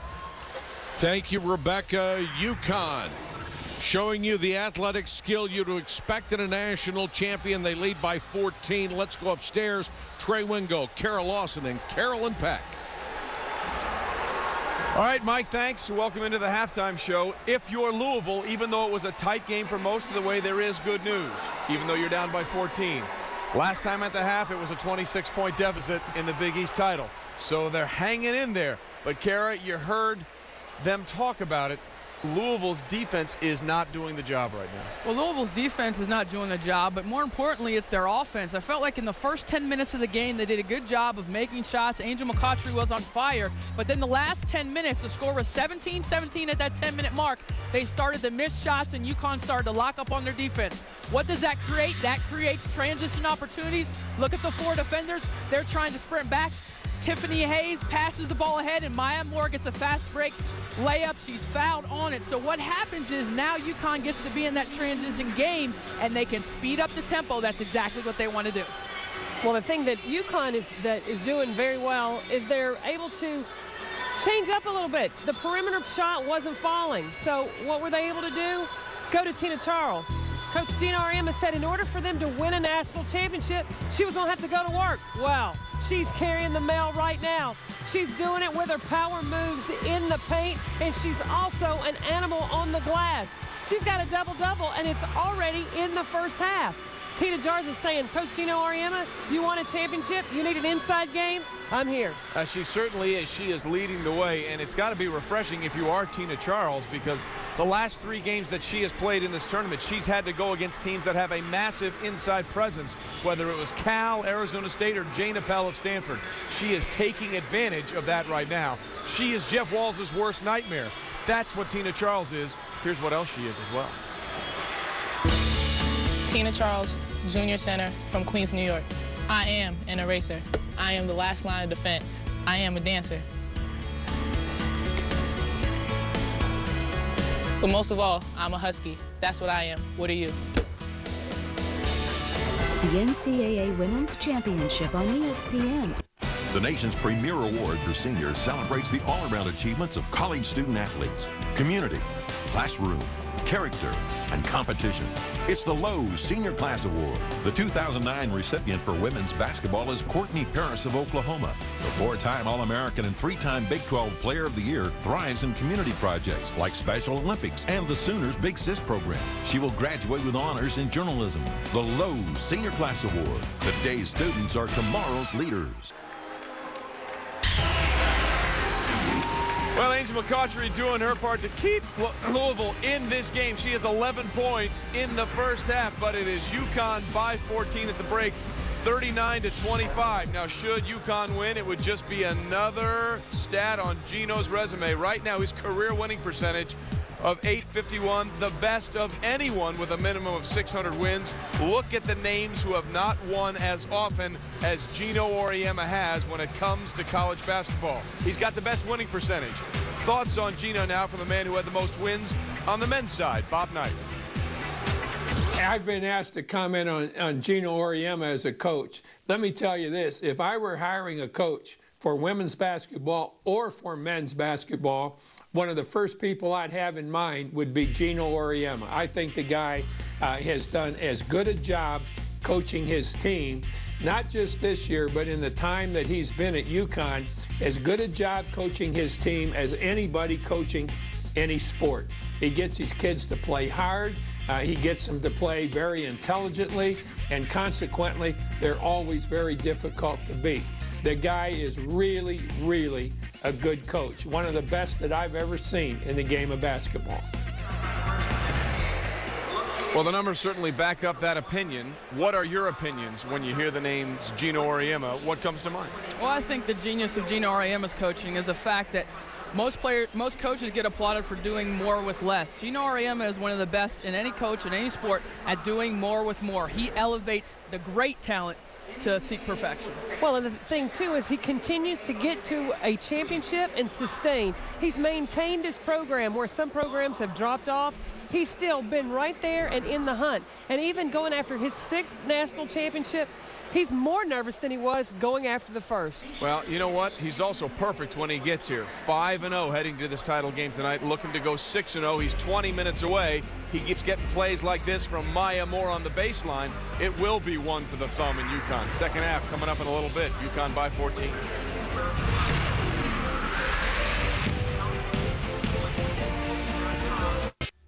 It's ready and waiting for you. Take your seat and experience all the action at the 2010 NCAA Women's Final Four. Apply for tickets today for next year's games in San Antonio. Semifinals tip off April 4th with the championship on April 6th. Take your seat and be there for the crowning of the 2010 Women's National Champion.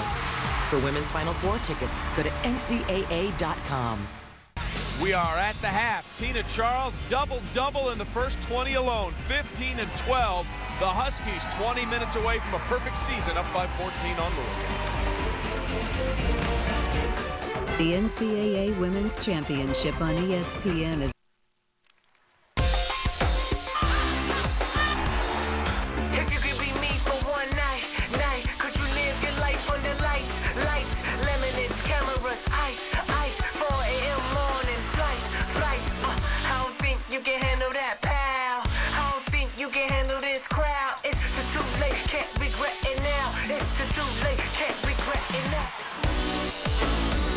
We're at halftime of the national championship game in St. Louis. 39-25, UConn over Louisville. Welcome back, everybody. Mike Patrick, Doris Burke, our entire ESPN crew with you.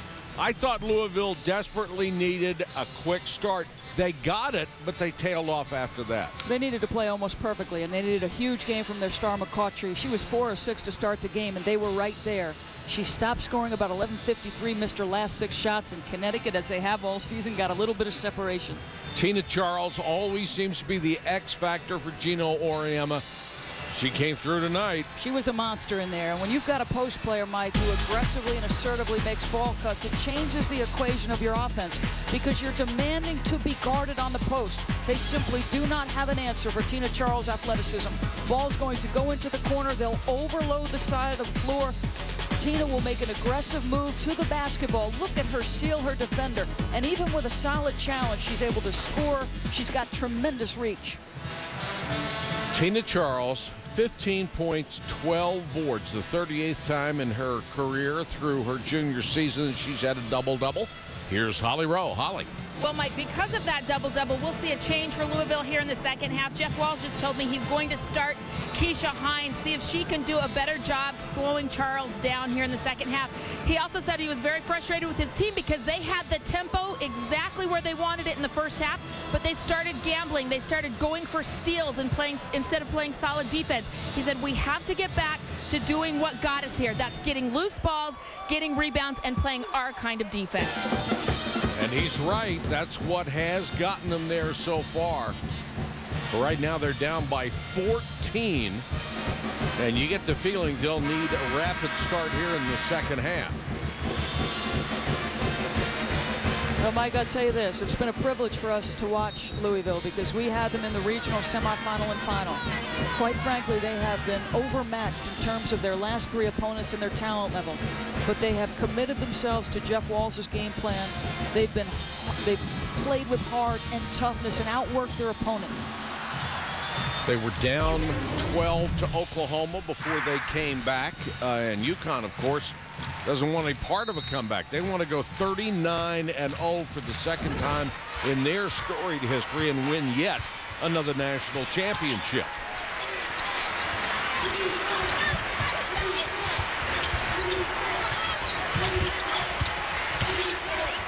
Green, Bird with a rebound.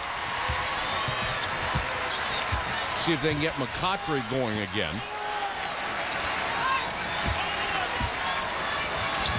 And she has Kalena Green on her, playing with 2 fouls. Bird goes low. Keisha Hines had a great look and couldn't hit the shot. Well, that was what Jeff Walz told Holly Rowe. We've had good opportunities. We haven't made them. Tiffany Hayes. That's a 3. They only hit 1 out of 8 threes in the first half, although they had one great look after another. And all at once, the lead has grown to 17.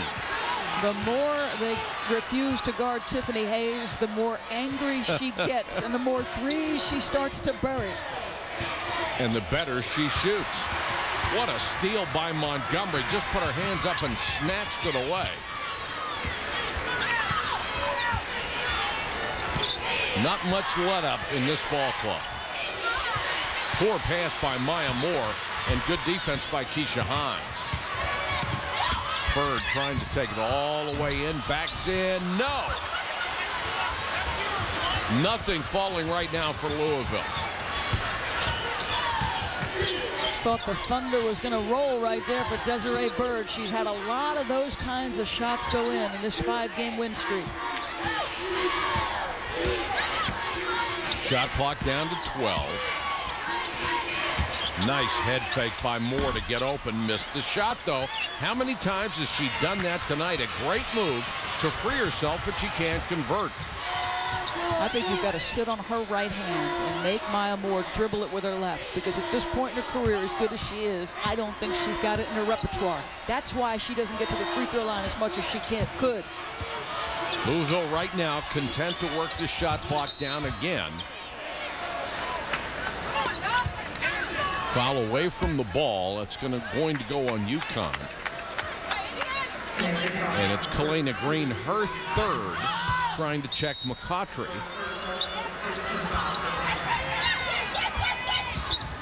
A lot of stuff Green does not show up in the stat sheet. She doesn't score much, doesn't give you many assists, but boy, what a good defender. McCautry, no. Moore had it knocked out of her hands by Bingham. It's out to Connecticut. No, you're exactly right. I mean, Kalena Green last year was playing as well as she'd ever played in her history, Mike. And as she blows her knee, it takes her a little bit of time to get that athleticism back, but she is starting to get there. Montgomery for three, no. Offensive rebound and the follow. Tina Charles has done it all tonight for the Huskies. 17 points. The lead is 19. She's got 15 boards to go with the 17 points. And UConn now extends the lead to 19 points. Will they be 39-0, or does Louisville have a comeback left?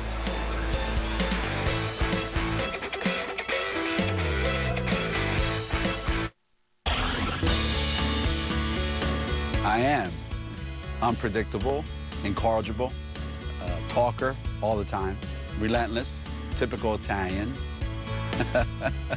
non-typical coach. I am stubborn, hopefully good father. That's what I am. What are you? We're back with Connecticut up 19, and Coach Auriemma definitely is relentless. Guys, we've documented all season how when Tina Charles is not playing well, he is all over her. She is playing great tonight. He has not said a word to her in the huddles. He told us the other day that once you tell Tina she's great, she relaxes and she thinks she's accomplished something. She's playing out of her mind, not a word from the coach. He wants her to keep it up for another 17 minutes and 16 seconds. Then he'll tell her. Well, the most rewarding thing will be is if they win this basketball game and she continues this level, the moment they'll share at the end of the game will be pretty special. Bingham with a miss. Moore with a rebound. Montgomery hustles out. Pull-up jumper. No. Well, I tell you what, UConn just hustles everybody on every possession. Burke. That's the outside shooting they need. Bingham with the follow. No! Well, they've had some good looks, and Louisville, hard shooter's luck. They just can't buy anything right now.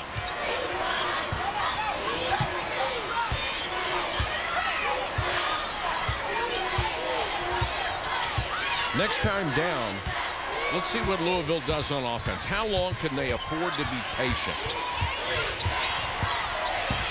Montgomery, what a drive. And she missed the shot. Look who got the rebound. Tina Charles. Montgomery again. Contact, no whistle. Now there's a foul. Well, you just simply have got to love the heart and the aggressive and assertive nature with which Tina Charles is playing. In the semifinal, it was Renee Montgomery who refused to be denied. Tonight, it's their center. It's Tina Charles. And Gino Auriemma said there are nights where Tina Charles will make you think she's the best center in the country, and tonight is one of those nights. Let's check in with Holly. Well, Louisville point guard Desiree Burgess picked up foul number 3. I talked to Jeff Walz at the half what he would do if she got in foul trouble because she already had 2. He said she will play till she fouls out. This is the national championship game. We've got no one else that can handle the ball. She is out to stay. Well, Holly, you're exactly right. There are no alternatives when it comes to a point guard for Louisville. Plus, there's nothing to save her for. No. You go down with your horses here tonight. 46-25. Louisville needs a run. They need to score and make stops at the other end and make something happen for them in a hurry. If they don't make shots, they can't set up their most effective opportunity to win games, and that's their pressure. See? Bingham with a good pass, but point blank looks again. They're rushing the shots, and they're just not hitting anything.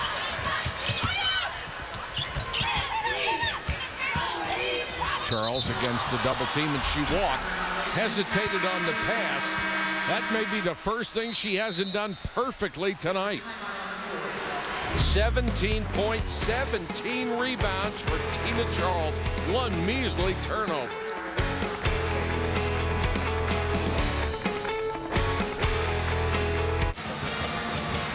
UConn with a lead 46-25. And Doris, when you're not making shots, this game's not a lot of fun. Every 50-50 ball had to be yours.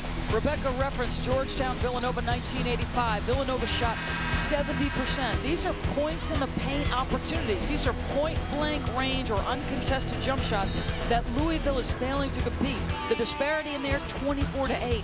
Louisville has yet to make a shot in the second half, 0 for 7. And if I remember, Villanova in that second half was 9 for 10. That's the difference between winning a national championship as an underdog and being down 21 right now. McCautry. Boy, just nothing will fall. 2-on-1, Montgomery. That pass was late. It's the 8th turnover against UConn. That was not well executed by the Huskies. A 2-on-1 advantage. The spacing wasn't very good, and the timing was worse. Burke, a really good three-point shooter, but they can't get her any looks. Finally, a wide-open layup from Monique Reed. The first bucket of the second half for the Cardinals. Yeah, UConn pressed, and they finally were patient enough and made them pay.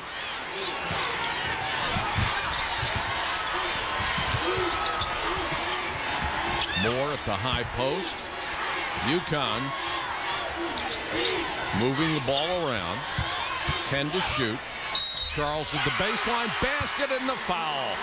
Monique Reed thought she had her hand straight up. Instead, she's called for her third personal. In the semifinals, she did thankless work against Jane Appel. Took a physical beating, made it difficult for Jane Appel to score. Tonight, they are feeding her in the low box, and she is now coming up to score on the offensive end of the floor and with the backboards. There's a lot of ways to help your team win, and in this national championship semifinal and final, she's done just about everything, Mike. She did lean in with those arms and picked up her third personal foul.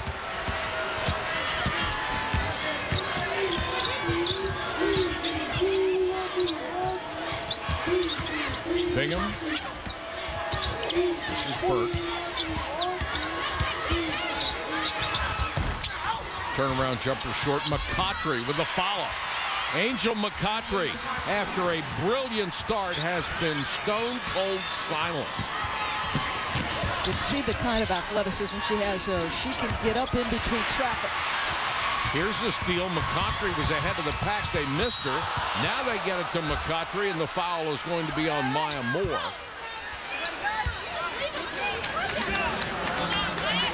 It's only 2 on the sophomore. And Kylie McLaren is going to check in. Moore will get a breather.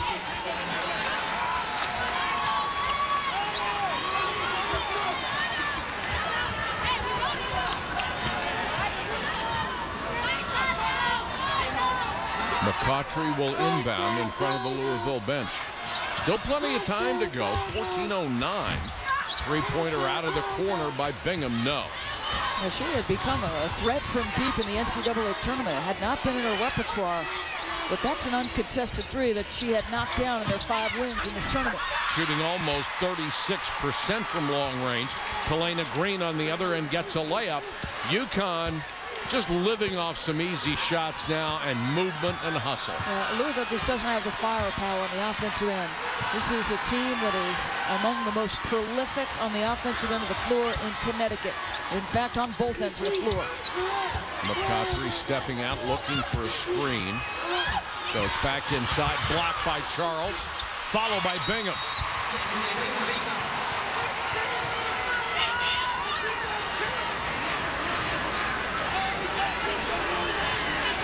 And Walls, on the previous block by Reed, has been hit with a technical. Does the bucket count or not? It does. He is still going at Clark Stevens. And he's going to get his money's worth.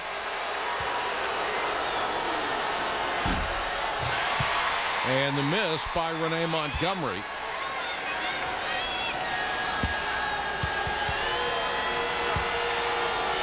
When a coach gets a tee, he's going to make sure he gets his say for it. You know, this is what he's angry at. He feels like there was a foul there. He's got a good case. I'm not sure about that. Sure no, that's the right call. He's upset, but it's absolutely the perfect call. Yeah, from that angle, which he did not have, by the way. He had the angle of our first angle. McCautry with a steal as McLaren couldn't hold on to the basketball. Bird quickly back. Bigham drives. No, but a foul. Going to be on Charles. One on Tina Charles. And the third team foul against the Huskies here in the second half. And Bingham will go to the line, the senior from Louisville. It's the second of two semifinal games Thursday night on ESPN2 HD. Vermont and Boston University at 8:30 Eastern. The Frozen Four will continue to Washington, D.C. You can find complete results from this event and the NCAA Women's Championship at NCAA.com, the official online home for all 88 NCAA championship games.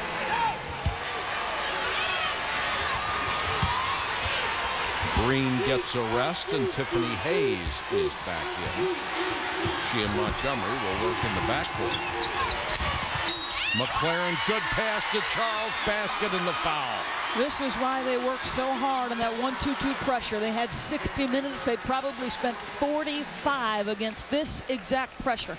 And he said, if you catch it in the middle of the floor, you are to turn and face. And how about the unselfishness? And Tina Charles just continues to reap the benefits of terrific passing by her teammates. When they have beaten it, they have attacked it. And that was the fourth foul on Desiree Bird. More bad news for Louisville without somebody else to handle the ball at the point. And this is only her first year as the point guard. She's done a great job. Montgomery outnumbered 3-1, waits for help. 12:39 to go in the championship game from St. Louis. UConn right now on a little bit of cruise control, up by 22. Every possession that they can work the clock is good for them. McLaren left alone. Jumper no. McCautry. Passed, and Maya Moore was right there. Not a good look by McCautry. Yeah, she's getting frustrated to the point where some old demons are starting to haunt her. She just went after her teammate a little bit. And it didn't look like it was her teammate's fault. And Maya Moore is amongst the most gifted athletes and basketball players in the country. Going to come from behind to say twice on the pipes, no ma'am on that one, and then sprinting the floor on the defensive end, gets her hand on the basketball and is going to get her team another possession. Now, in Burt's defense, she was exactly where she was supposed to be beyond that three-point line. That was a bad pass and not a bad read by her. Tina Charles picks up her second and will get a breather. McCautry with a history of facial expressions that really hacked off her teammates. Finally, they showed her a videotape and how bad she looked at them, and she was able to clean up her act. There's a foul on McLaren. We've got a timeout with 11:45 to go. Connecticut 55, Louisville 33.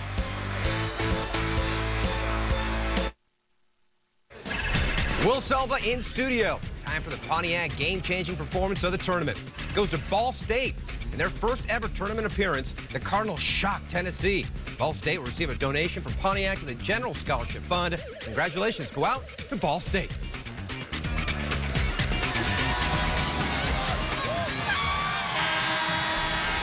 Welcome back to St. Louis, 55-33. Undefeated and #1 UConn.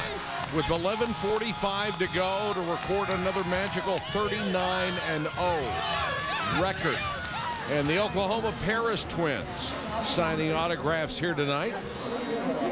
They were knocked out by the Cardinals in another big upset for Louisville. They have taken out two #1s on their road here to the championship. Ashley Paris was on your left. She reshaped her frame and her game and has launched herself into a first-round draft prospect. And Courtney Paris will end her career as one of the most prolific players in women's college basketball history. 2,500 points, 2,000 rebounds. And who could have 112 straight double-doubles? Yes. Are you serious? Unbelievably consistent in her ability to produce. Full court pressure. Moore just gliding her way and misses another shot. She hasn't been able to buy anything from the floor. Here's McCautry quickly back the other way. Maybe overpassed, had a shot herself. And Bird, timeout by Louisville. That saved a turnover. 30-second timeout has been called by Louisville.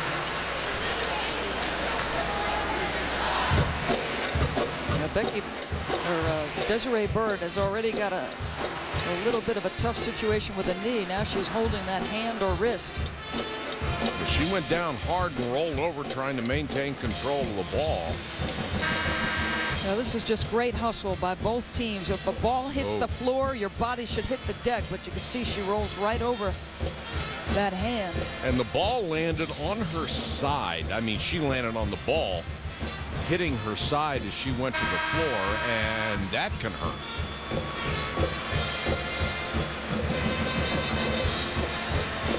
We are being told that they are looking at her thumb, but she'll remain in the basketball game.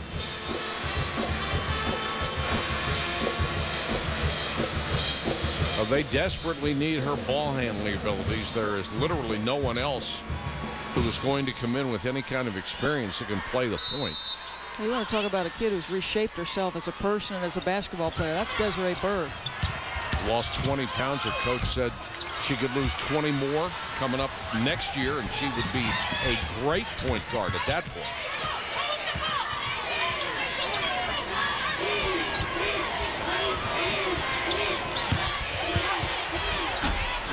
Nice drive to the baseline. Kalena Green. She has 7, and it's 57-35 again, under 11 minutes.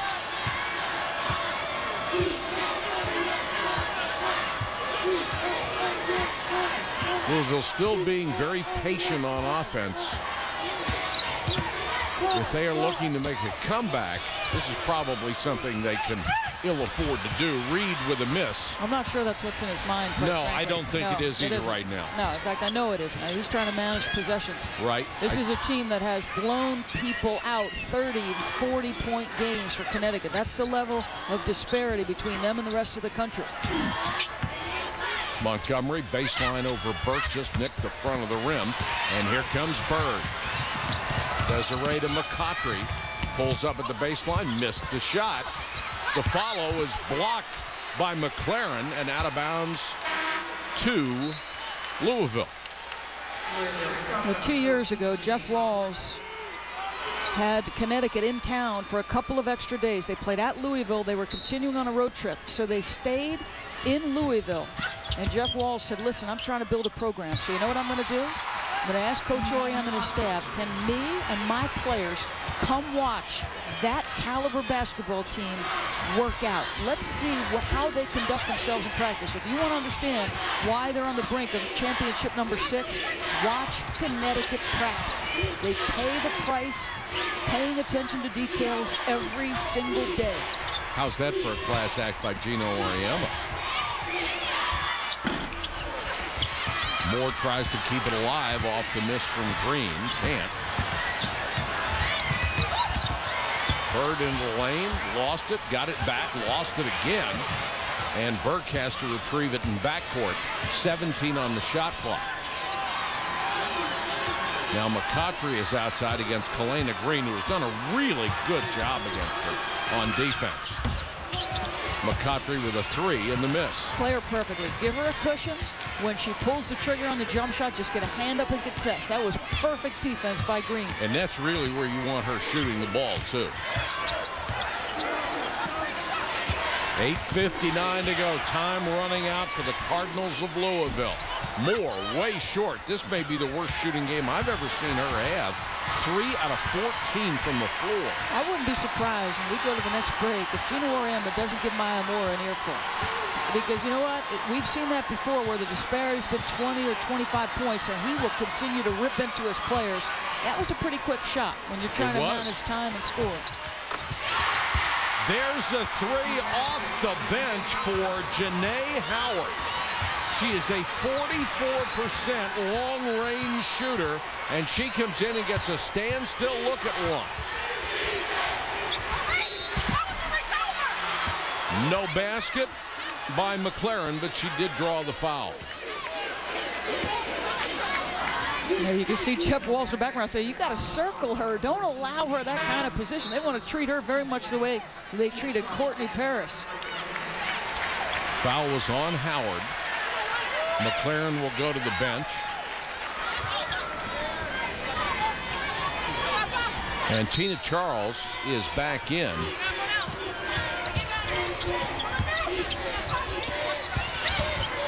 Montgomery nearly lost her balance and went down. Now she'll back it out.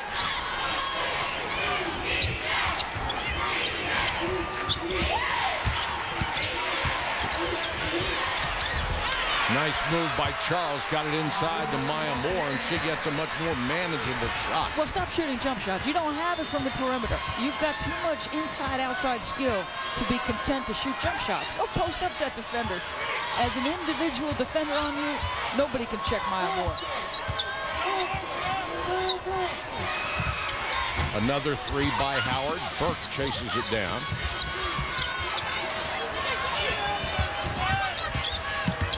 Bingham capable from the outside. Doesn't take too many looks from there. McCautry.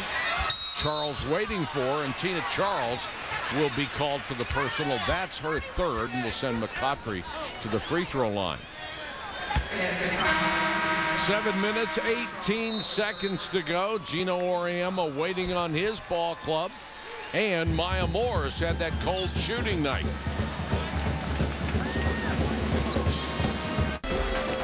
Well, the Huskies lead by 19, and at the free throw line is Angel McCautry, who has meant everything to this Louisville program the last 4 years.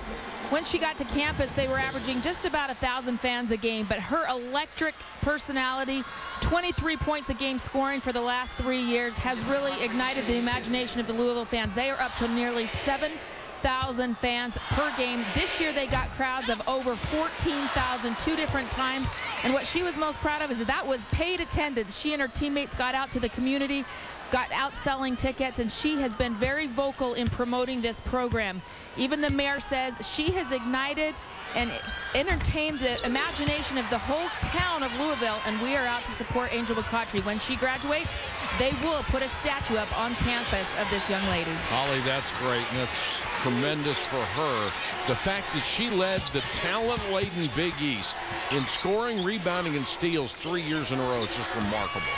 Incredible, considering she was not a top 75 recruit, and yet she launched herself into the discussion for Player of the Year in the country 3 years running. But I think we'd be remiss if we didn't say that Candace Bingham has been a very quiet, productive, perfect sidekick, remarkably consistent in her ability to score and rebound, and didn't mind playing in the shadow of Angel McCautry. Maya Moore finally hits a long shot. Before that one, she had been only 4 out of 15 from the floor. Montgomery had hit only 4 out of 13, but Tina Charles was the one who stepped up tonight. She hit 10 out of 12 field goals tonight. She has rebounded like a demon, and she has played great defense. Totals on the night, 23 points, 19 boards for Tina Charles. Maya Moore again. Like the other thing Tina Charles did, the other night against Stanford, Jane Appel is a highly skilled post player who's incredibly physical. And you know what? Bird just fouled out with an elbow to the chin of Renee Montgomery. And Jeff Walls didn't like that call. That happened right in front of him. He probably had a much better angle than we did from over here. And Dee Kantner tells him to sit down. Bird's going to get a hand. She deserves it. She had a tremendous tournament. Monique Reed comes in the ball game.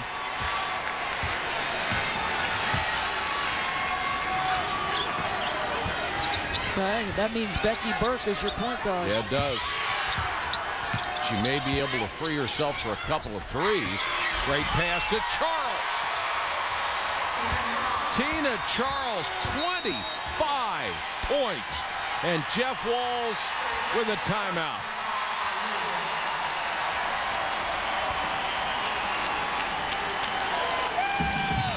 Well, Renee Montgomery is going to try to make a steal, and it's that right there. Ooh. Yep. This is dangerous. Sure is. And Tina Charles, I tell you what, semifinals against Stanford, took a pounding on the defensive end, but made Jane Appel work for everything. Her teammates have rewarded her and feeded her in the post tonight. She's made excellent use of it. Tomorrow, you'll see the NBA on ESPN at 7 Eastern. The Portland Trailblazers will take on the San Antonio Spurs. Then at 9:30 Eastern, it's the Jazz against the Mavericks. That's also on ESPN360.com. And Tina Charles has matched her career high in rebounds and is closing in on her career high in points, which was 32. What a way to win a championship with one of the best games you've ever played. Well, this from a year ago, almost exactly at this point, Mike. If you remember in their loss to Stanford in last year's semifinals, Gino Auriemma said in the post-game press conference, "We have no post-game." That was a not-so-subtle shot at Tina Charles. Now, that young woman could have folded under the pressure of that statement.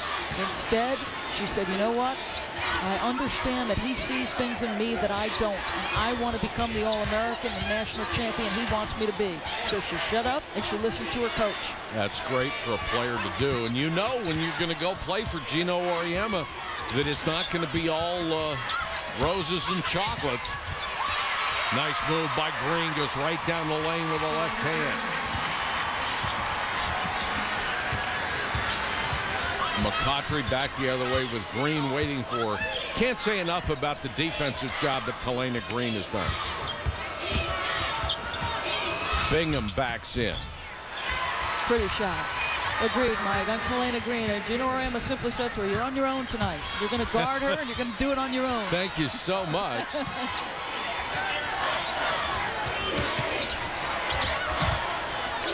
The largest margin of victory we have ever had in the championship game, 23, as Tennessee upset La Tech.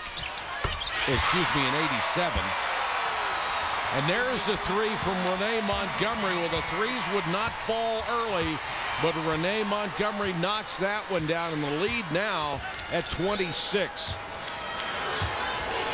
Louisville hung in there for a long, long time, but they just couldn't sustain against this talent-laden, undefeated team. McCautry trying to work her way into the lane. No. Offensive rebound, and the follow is good to Keisha Hines. Well, what a year for the Big East. 4 of the 8 Final Four teams in the men's and women's Final Four were from the Big East. What a way for Michael Tranghese, who has served that conference for every year of its existence, to go out in his finale. He can enjoy his retirement with the conference, in Gino Auriemma's words, in the best shape it's ever been. Montgomery is fouled on the way in my opinion, Mike Tranghese, one of the great commissioners of any conference, anytime. He saved that league. Not only saved it, but saw it grow. And Montgomery's mom and dad, what a great evening for them as their senior daughter, the point guard, will go out in style.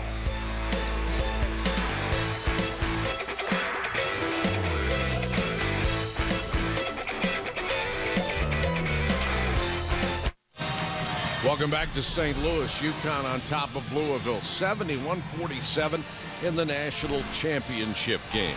February 15th was a special day for Renee Montgomery. She became the first active player in UConn history to have her jersey put up in the Huskies of Honor, and only the 11th player all time to receive the honor. Her number 20 now alongside such greats as Diana Taurasi, Sue Bird, and Jen Rosati. In today's Hartford Courant, she was asked why Gino Auriemma wanted a championship so badly for her, and she said, "I put my trust in him. I think that's why he wants me to win. He knows how much I put into wanting to be coachable, a good teammate, and a good person. And contrary to what he believes, I've liked him ever since I got here, except now I love him." And when I told him what she said, this is the moment right after they win the national semifinal, and he's telling her right there, "I've always wanted for you to play in the final game." And when I told him that quote today at practice, he actually started to cry. I don't know that I've ever seen him And he's had special relationships with a lot of his players, but there's something unique about the bond those two people share. That's a great story. 3:20 to go. Burke operating as the point guard, and that's putting her in a very, very difficult situation. McCautry had Burke in the corner, but she wants the shot and knocked it down. Now they want to try to apply some defensive pressure in the last 3 minutes. I think you just play it out. If you're a championship caliber program, you play hard regardless of the score, and whether you're on the upside or the downside of that score. Montgomery will draw 3 free throws. You know, the only 2020 game in championship competition was Charlotte Smith of North Carolina. 20 points and 23 rebounds. That was all the way back in 1994. Well, Tina Charles is on the verge of that. 25 points and 19 rebounds. Might be tough to get those extra 4 boards. Well, does he sub her out before then to get her a round of applause that she so deserves? Renee Montgomery, that was they ruled it a 2-shot foul, saying she was not behind the arc, and she missed them both. But an offensive rebound at Green as it bounced away from 2 Louisville players. I think we'd be remiss, Mike, if we left this national championship in a year that Kay Yow passed. And I think for many people in women's college basketball, you're right. You think about Kay and what she's meant to this game. She's an Olympic gold medalist. And at her funeral, I think the one thing you'd have to say coming away with the heartfelt sentiment there was, it was a life well spent. And Donna Egan, who is fighting cancer, a longtime administrator with the Big East Conference, it was told today is cancer-free. So Donna, she is one of those people fighting in the spirit of Kay Yow and the Jimmy V Foundation. That's great. McCautry with a 3. Kay Yow was a special person, not only admired for what she did as a coach, but for what she was. And you couldn't have a better epitaph.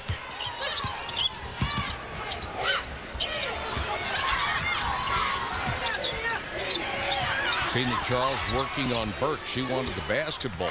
Moore will take the jumper instead. And with 1:38 to go, it's 76-52. It's been a standard of excellence for Gino Auriemma. 5-time National Coach of the Year by the WBCA. 6 national titles now for the University of Connecticut. Are you giving him that title already? There's still 120 to go. I think it's a given. He is by percentage the best coach in college basketball. He has had a remarkable career, built this program with Chris Daly by his side the entire time at Connecticut.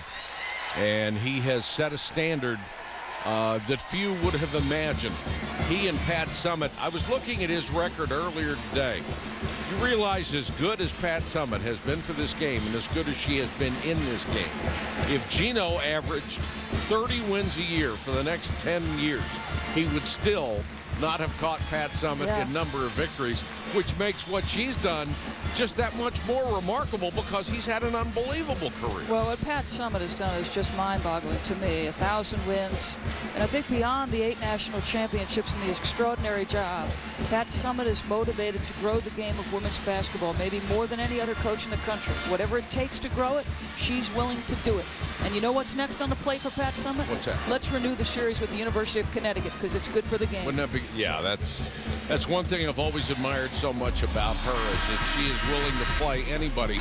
John Wooden, of course, the most all-time. I think the greatest coach of any sport in history. And Pat Summitt with those 10 or those 8 NCAA titles. Gino will have 6 in 1 minute and 15 seconds. And Adolph Rupp at Kentucky, the Baron of the Bluegrass, with 4 NCAA men's titles.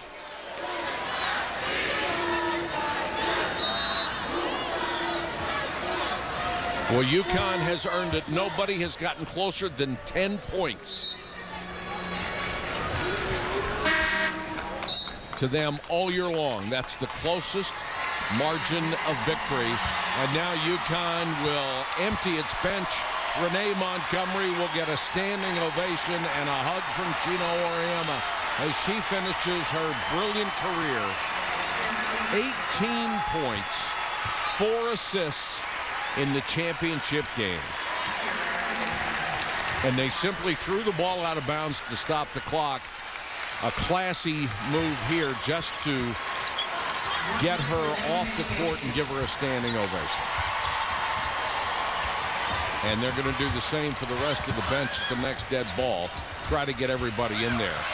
Steal by Maya Moore. And UConn will use the timeout to make its substitutions. Tina Charles, our Coke Zero player of the game, in arguably the best performance of her life. If you do what she did tonight in a national championship game, 25 points, 19 rebounds, tying her career high in a game that she had to play well because Renee Montgomery and Maya Moore got off to poor shooting starts. She had 11 out of 13 shots from the floor. How about that? Yeah, she has yet to get any kind of reaction out of Coach Auriemma.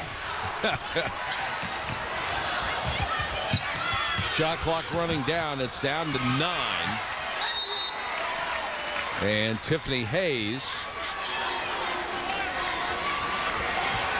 They get another timeout because they want to get Tiffany Hayes out of the ball game, the last starter, I believe.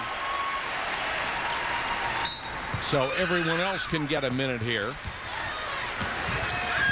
3 to shoot. And that's going to be a shot clock violation with 18.9 on the clock. Now Gino's going to yell at the subs. They didn't get a shot off. He's thinking about it. I think he's thinking about going down there to say something to Tina Charles. He shares her embrace with Chris Daly. He may not say something right now, but he'll say something afterwards. She was certainly brilliant.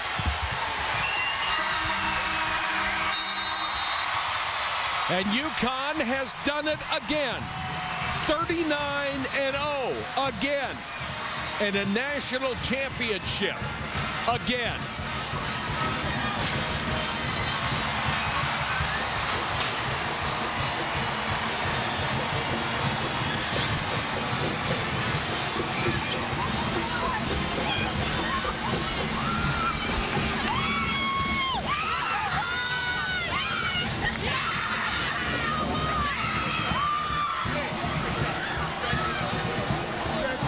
Well, we said at the beginning of the telecast, the old saw about coaches who say it's tough to beat somebody, the same team, 3 times in a year.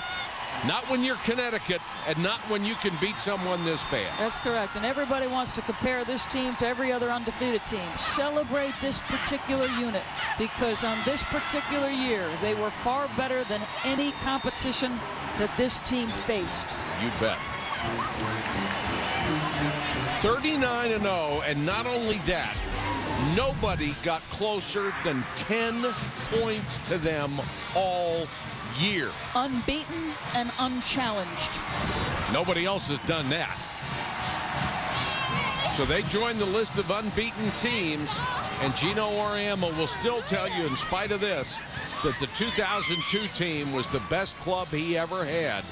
But he's going to love this one as well. This will have a special place in his heart. Let's go to Rebecca Lobo with Gino. Coach, you said coming into this tournament that if Tina Charles played like the best center in America, you would win a national championship. You still wouldn't give her a hug, but what did you think about her performance tonight? Oh, come on. She got a big hug. She got a big hug before the game. I told her that she should get a triple-double today. I said, you know what? You proved the other night in the Stanford game that you're the best center in the country because you did a great job, and now I want you to go out and play like one. And you know what? I'm really happy for her. I know how much this means to her and how far she's come, and I'm just thrilled to death for her. Everyone wants to compare this team to your teams of the past, but what has made this team special for you to coach? You know, every team is different. That team, they had so many heartaches, you know, the year before and losing in the Final Four right here in St. Louis. And they had so many seniors. This team, this is all something that's brand new for them. Their journey was a little bit different, a little more improbable maybe for them because of the lack of depth or whatever. But this one's going to be really special because of the way we did it. It just means a lot to me that for as much as Renee gave to the University of Connecticut, we were able to give her something back. All right, Coach, thank you. Thanks, Rebecca. Renee standing by now with Holly Rowe. Well, you come into this game 38-0. How did the weight of expectation affect you here in the first half? I don't know if it's expectation or just us being anxious. I think everybody wanted to win so bad that, you know, it's kind of playing crazy because we wanted to win the game probably in the first 4 minutes of the game. How did you pull it back together? I don't know. We snapped back to reality and realized if we don't play well, we could lose the game. This is a good team that we were playing against in Louisville, and I don't know. I'm just excited. Coach Auriemma just said it's so great to give this championship to you because of what you've done for the University of Connecticut. What did he whisper to you when he hugged you over there? He actually told me I deserved it and that he loves me, and I told him I love him too. I don't know if it was just the excitement talking. No, I'm joking. I love him, but I'm just so excited because it's been so hard. I mean, it took 4 years to do it. All right, thanks very much. Mike? All right, thanks very much. What a ball game, 76-54. Connecticut a winner over the Louisville Cardinal. Let's go to Trey Wingo.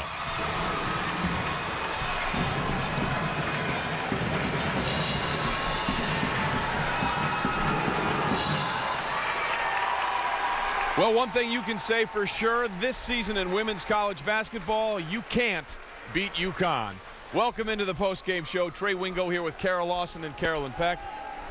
Domination from start to finish. Not just this game, Kara, but from the first time this team took the floor in game one. Well, they embraced the challenge of being the best team in the country. And to start this tournament, I talked about the gulf that existed between UConn and the rest of the field.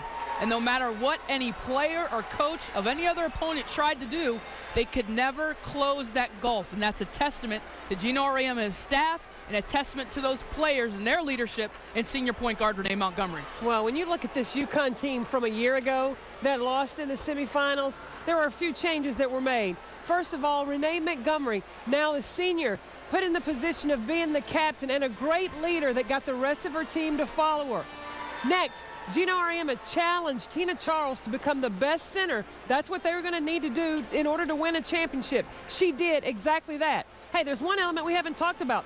Kalena Green wasn't healthy last year, and she's healthy this year. Hey, what a great recipe for a dominant championship team. Everybody's healthy in terms of what UConn was able to do this year. They now take their place among the elite, the teams that have gone through an entire season without anybody coming close to beating them.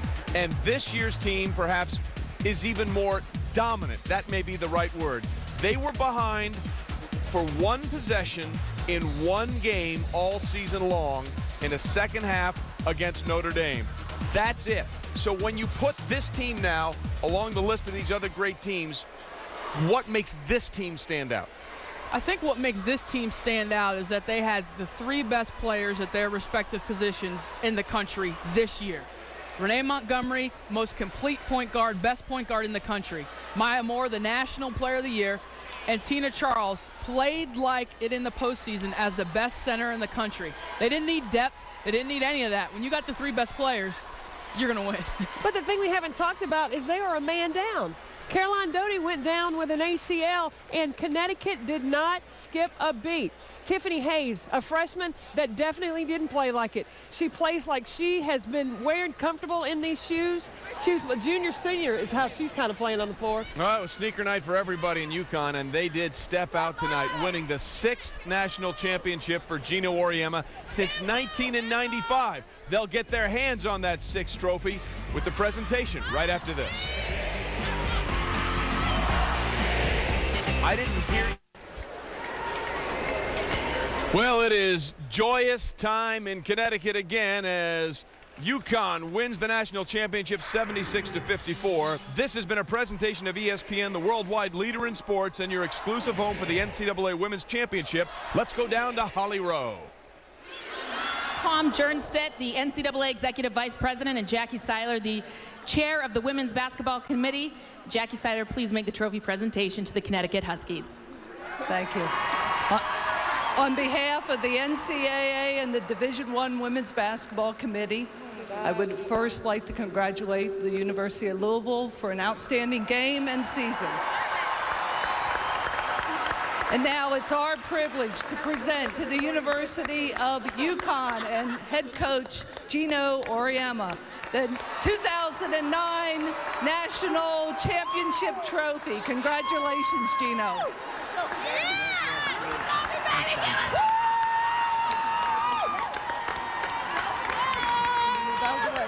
Coach Auriemma, the title of your book is The Pursuit of Perfection. Just how hard was it and how different was it this season?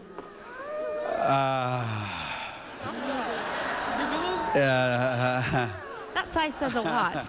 I tried to explain to my players that it's impossible to be perfect, but we can try real hard every day to be as close to it as we can. And at the end of the year, you look back and obviously the people here have watched a great game and you watched a great tournament, but if you could only see what goes into putting this together, the amount of work that these kids have done since September to now, every day, it's been unbelievable. It's been unbelievable. Well, Coach, you may have specific interest in who the most outstanding player of this NCAA tournament is. With great pride, I tell you it is Tina Charles. Tina tonight with 25 points and 19 rebounds. Coach, I know you're pretty hard on Tina. Was she finally good enough for you tonight? You know, I mean, Tina missed so many box outs in the first half. I can't believe she got MVP. You know, I told Tina before the game, I said, you know, Sunday night, you played against an All-American center, and you played defense, and you worked as hard as the best player, as the best center in America, and now you just have to go and prove it tonight. And she did. She proved it tonight. Tina, for you told us when Coach Auriemma was recruiting you, you told him you had two goals, to be an All-American and to be a national champion. And this week, you got both. How hard has it been? It was really hard, but with this team, they make it so easy, and it was just worth the while, and I'm just so happy. And I just want to say one thing. President Barack Obama, I'll be seeing you soon. Love you, baby. All right, let's go back to Trey. Well, how do you follow that? Unbelievable and happy times indeed for Tina Charles and everybody associated with the UConn women's program. With everything at stake here at the Women's Championship, the climb has been defined as much by the losers as by the winners.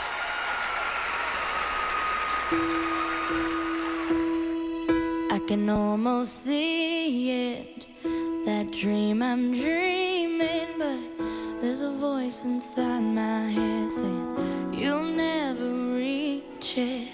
Every step I'm taking, every move I make feels lost with no direction. My faith is shaken, but I gotta keep trying. Gotta keep my head held high. There's always gonna be another mountain. I'm always gonna wanna make it move. Always gonna be an uphill battle. And sometimes I'm gonna have to lose. Ain't about how fast I get there. Ain't about what's waiting on the other side. It's a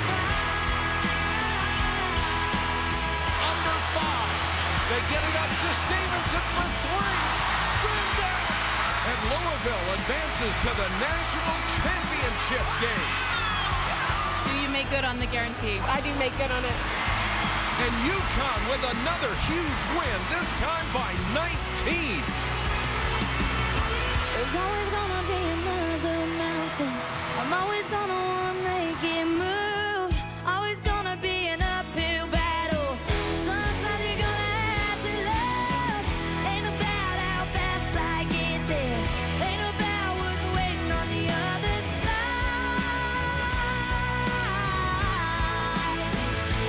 It's the climb. Keep your faith. Keep your faith.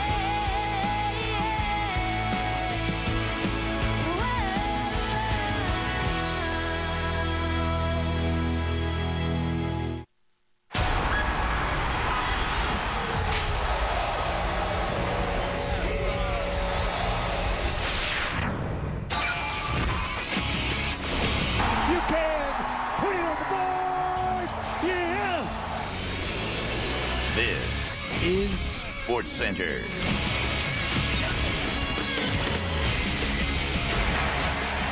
Another opening day as the final 6 big league teams open their seasons. Another ace gets shelled in a dramatic win in Chicago. 40 minutes from a perfect season. See if UConn cut down the nets in St. Louis while the men's champ get a hero's welcome back in North Carolina.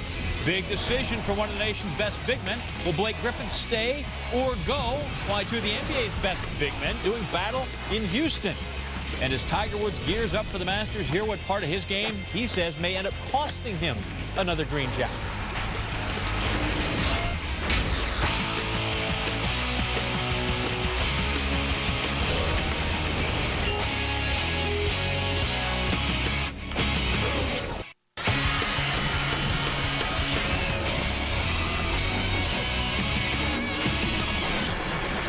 SportsCenter on your television. Teen with Steve Levy. I am John Anderson, and yes, we have arrived a couple hours early.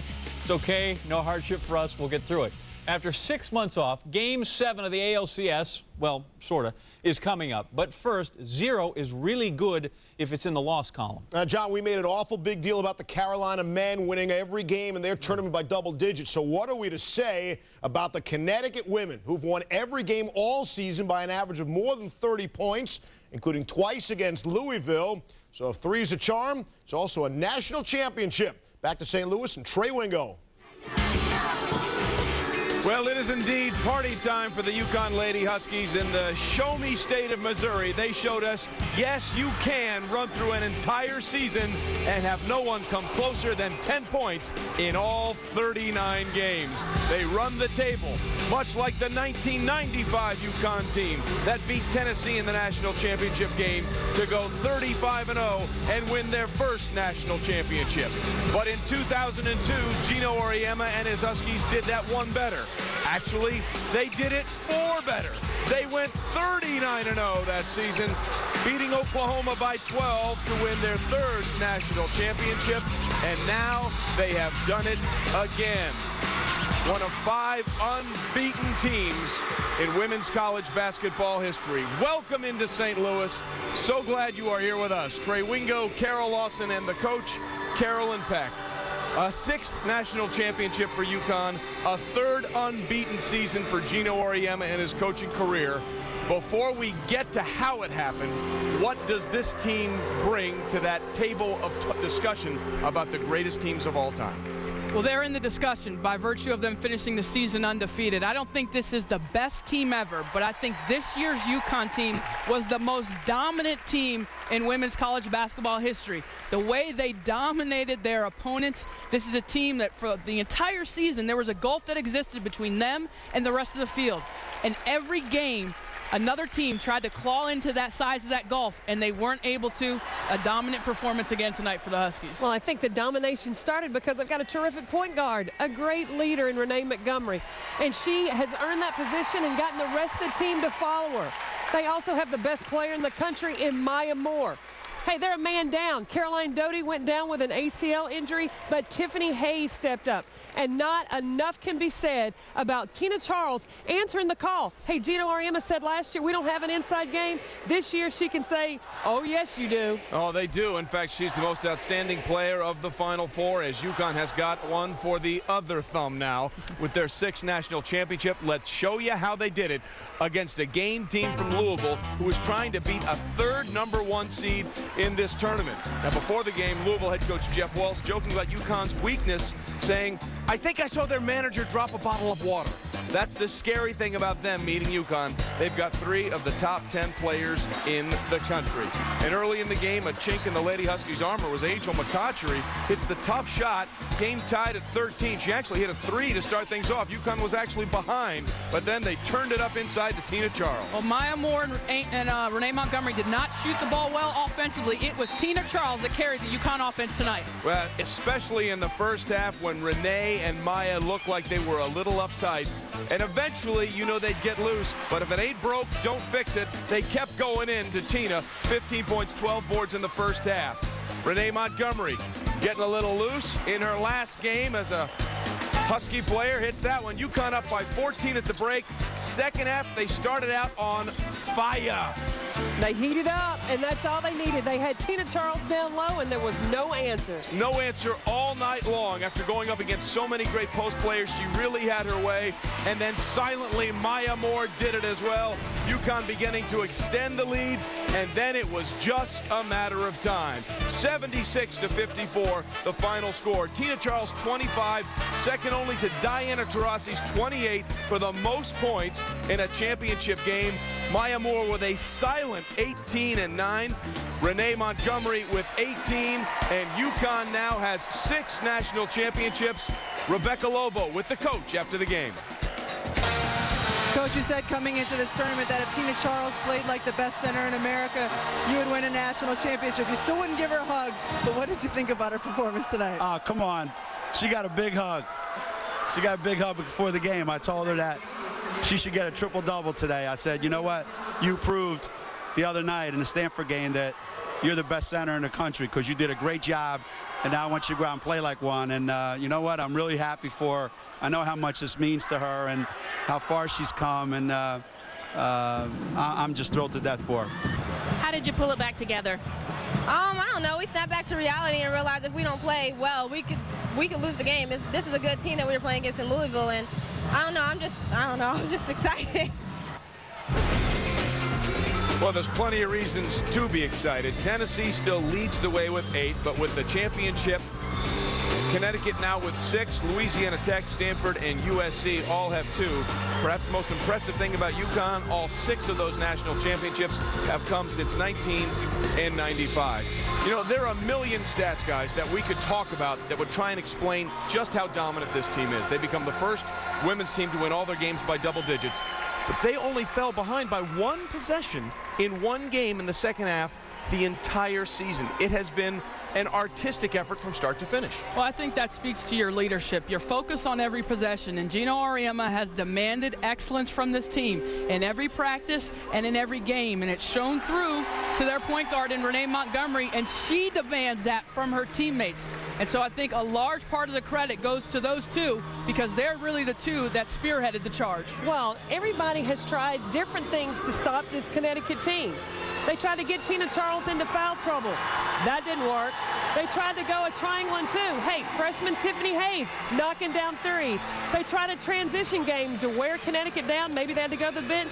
That wasn't a factor. No other team in the country could come close to finding an answer for the Huskies. You know, it's funny. We've talked all tournament long. Well, plan A didn't work. We'll go to plan B against them. We'll go to plan C. I think we're on plan Z42 subset A paragraph 4 now at this point, and it still hasn't worked.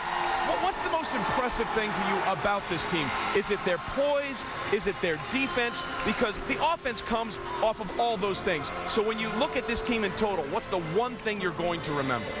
I think I'm going to remember their competitiveness throughout the game, whether it was someone getting into foul trouble or someone not playing particularly well. It was a single-minded competitiveness and understanding what the big picture was in that game. Not necessarily the big picture for the season, but that game, focusing on the present and the next play. Well, I got to remember 2 things because I've loved it all year long of how Tina Charles has stepped up big time as a post player inside. The other thing, and I know from winning a championship in '99, team chemistry is huge. And this Connecticut team was the tightest bunch of team. A big transition from last year to this one. Well, it certainly was. And, you know, a year ago they were the #1 team, much like they were this year. They fell short in that. UConn did. You know, I think it's just the balance that they have and the pace with which they play. You can't plan for that. You can't practice against it. And it was just too much for Stanford. He tried to run with Connecticut. Well, it was the dominant post defense. Like Tina Charles. I might vote for her for president next time. Well, I don't know if she's running, but if she is, I think we found her campaign manager, that's for sure. Listen, Gino Auriemma with 3 perfect seasons now. Only John Wooden at UCLA had more with 4. Gino's still got time to catch him. It is celebration in St. Louis and in Storrs, Connecticut. Much more later. Let's send it back to SportsCenter. All right, Trey, thanks very much. Steve Levy, John Anderson. This is SportsCenter live from Connecticut, home of the women's national champions. In case you're just joining us, SportsCenter rolling across the top of the hour right now. Louisville led by 2. but it's Charles. She takes control. She scored 3 straight baskets. She dominated the boards, 15 points, 12 rebounds in the first half. UConn up 23-17. And then Montgomery all by herself on this one. It's the steal, the layup. UConn led at the half, 39-25. The second half, freshman Tiffany Hayes, she's had some great moments during this run. She hits a 3, and here come the Huskies. And then, why not back to Charles? She had the basket, they couldn't cover her, the foul, 25 points, 19 rebounds, and then Maya Moore. She was cold early, but came on big in the second half. She had 18 points, a couple of threes to put it away. And then there's nothing left to do but celebrate. The perfect season, the national championship. Montgomery and Charles and Moore and Hayes and Green, all of them celebrating with Gino. 76-54 is the final. 39-0, the perfect season. It is the 6th straight championship for the Huskies. Came in every day from September 1st until today and gave me everything they had every single day. And like I told them, I hope I gave them as much back, and tonight we gave you guys the best of what we got. I think just the mentality of our team is, we're happy with what we did, but we're always looking to the future. And now I think we have, time to enjoy this win and all the other ones. The 6th national championship. Only 5 teams have ever done a perfect season. UConn has done it 3 times. Now, going on behind me, they are getting ready for a celebration here tomorrow afternoon late, because the word is the women will land at Bradley sometime around 3:30 tomorrow afternoon, and they hope you're there to sort of cheer them on, then festivities later on here. Slow start for the Huskies, some poor shooting early, and Louisville did a good job rebounding. Angel McCautry looking for the ultimate upset, but not to be. Tina Charles would not be denied. She was battling and very intense, 25 points, 19 rebounds, and the MVP. Huskies built a 14-point lead at the half, took off in the second half, and yes, they win their 6th national title. Yes, Renee Montgomery, you've got the ring. Huskies beat Louisville 76-54 the final. 39-0 sounds so sweet as the confetti rains down in St. Louis. Kevin Nathan in St. Louis with the champions. The perfect ending to another perfect season, the 3rd undefeated season in UConn history, and the 6th national championship. Same old story, right? Wrong. Gino Auriemma has been there before, but none of these players. It's their first national championship. Their journey was a little bit different, a little more improbable maybe for them because of the lack of depth or whatever, but this one's going to be really special because of the way we did it. It just means a lot to me that for as much as Renee gave to the University of Connecticut, we were able to give her something back. I'm just so excited because it's been so hard. I mean, it took 4 years to do it. Beating a team 3 times in a season is supposed to be hard, but someone forgot to tell that to the Huskies, who beat Louisville again. UConn not playing a game this season closer than 10 points the entire year. Much more from the women's Final Four coming up later. For now, I'm Kevin Nathan reporting in St. Louis, NBC 30 Sports. Once again, the capital of women's basketball is Storrs, Connecticut. Our team coverage continues with Amanda Rouse live at UConn, where fans gathered tonight to watch at Gamble. It must have been quite a scene, Amanda. Well, Jerry, it was. We actually just got out of Gamble. They were singing "We Are the Champions." Everyone rushed to the center court, coming out of their seats and really cheering on those girls. They were so excited. Actually, there were 22,000 in St. Louis watching the game. There weren't quite that many here in Connecticut, but there were hundreds that came to feel like they were in the game themselves. They cheered on UConn. They booed Louisville. They really did think that they were in St. Louis with the Huskies, and they really were rewarded.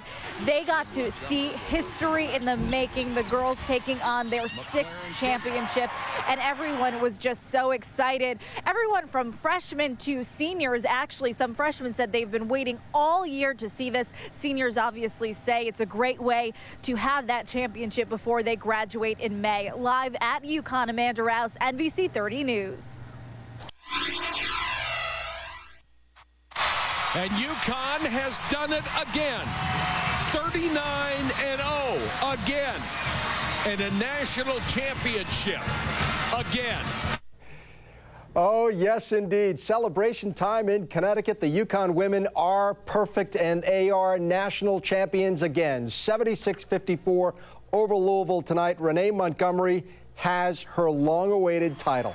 The senior guard wanted this desperately, and she gets it tonight in St. Louis. The Huskies playing a little tight early on. Louisville containing UConn on the boards. Angel McCautry popping for three. She is good. Cardinals hung in there for a while with UConn. McCautry again gives Louisville the lead. She finished with 23 points. Maya Moore struggled from the field in the first half, but connects on this one. Maya finished with 18 points. Gino says keep it going. Tina Charles was unbelievable. 2 and a foul, and she is pumped up.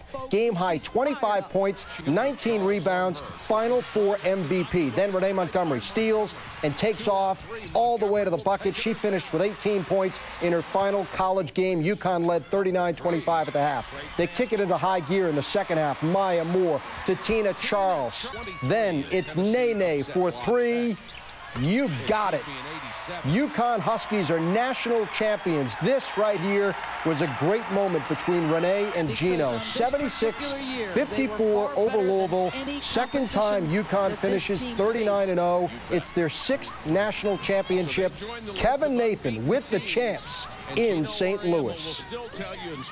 The last time the Huskies played the Cardinals, Louisville lost by 39 points. The Cardinals slowed it down tonight, tried to dictate tempo, but in the end, too much UConn talent, and they're national champions again. If you could only see what goes into putting this together, the amount of work that these kids have done since September to now, every day, it's been unbelievable. It's been unbelievable. It was really hard, but with this team, they make it so easy, and it was just worth the while, and I'm just so happy. And I just want to say one thing. President Barack Obama, I'll be seeing you soon. Love you, baby. He actually told me I deserved it and that he loves me, and I told him I love him too. And what a way for UConn senior Renee Montgomery to end her brilliant All-American career. She lost her last high school game, but not her last college game. Reporting at the Women's Final Four in St. Louis, where the Huskies are national champions for a 6th time, Kevin Nathan, NBC 30 Sports.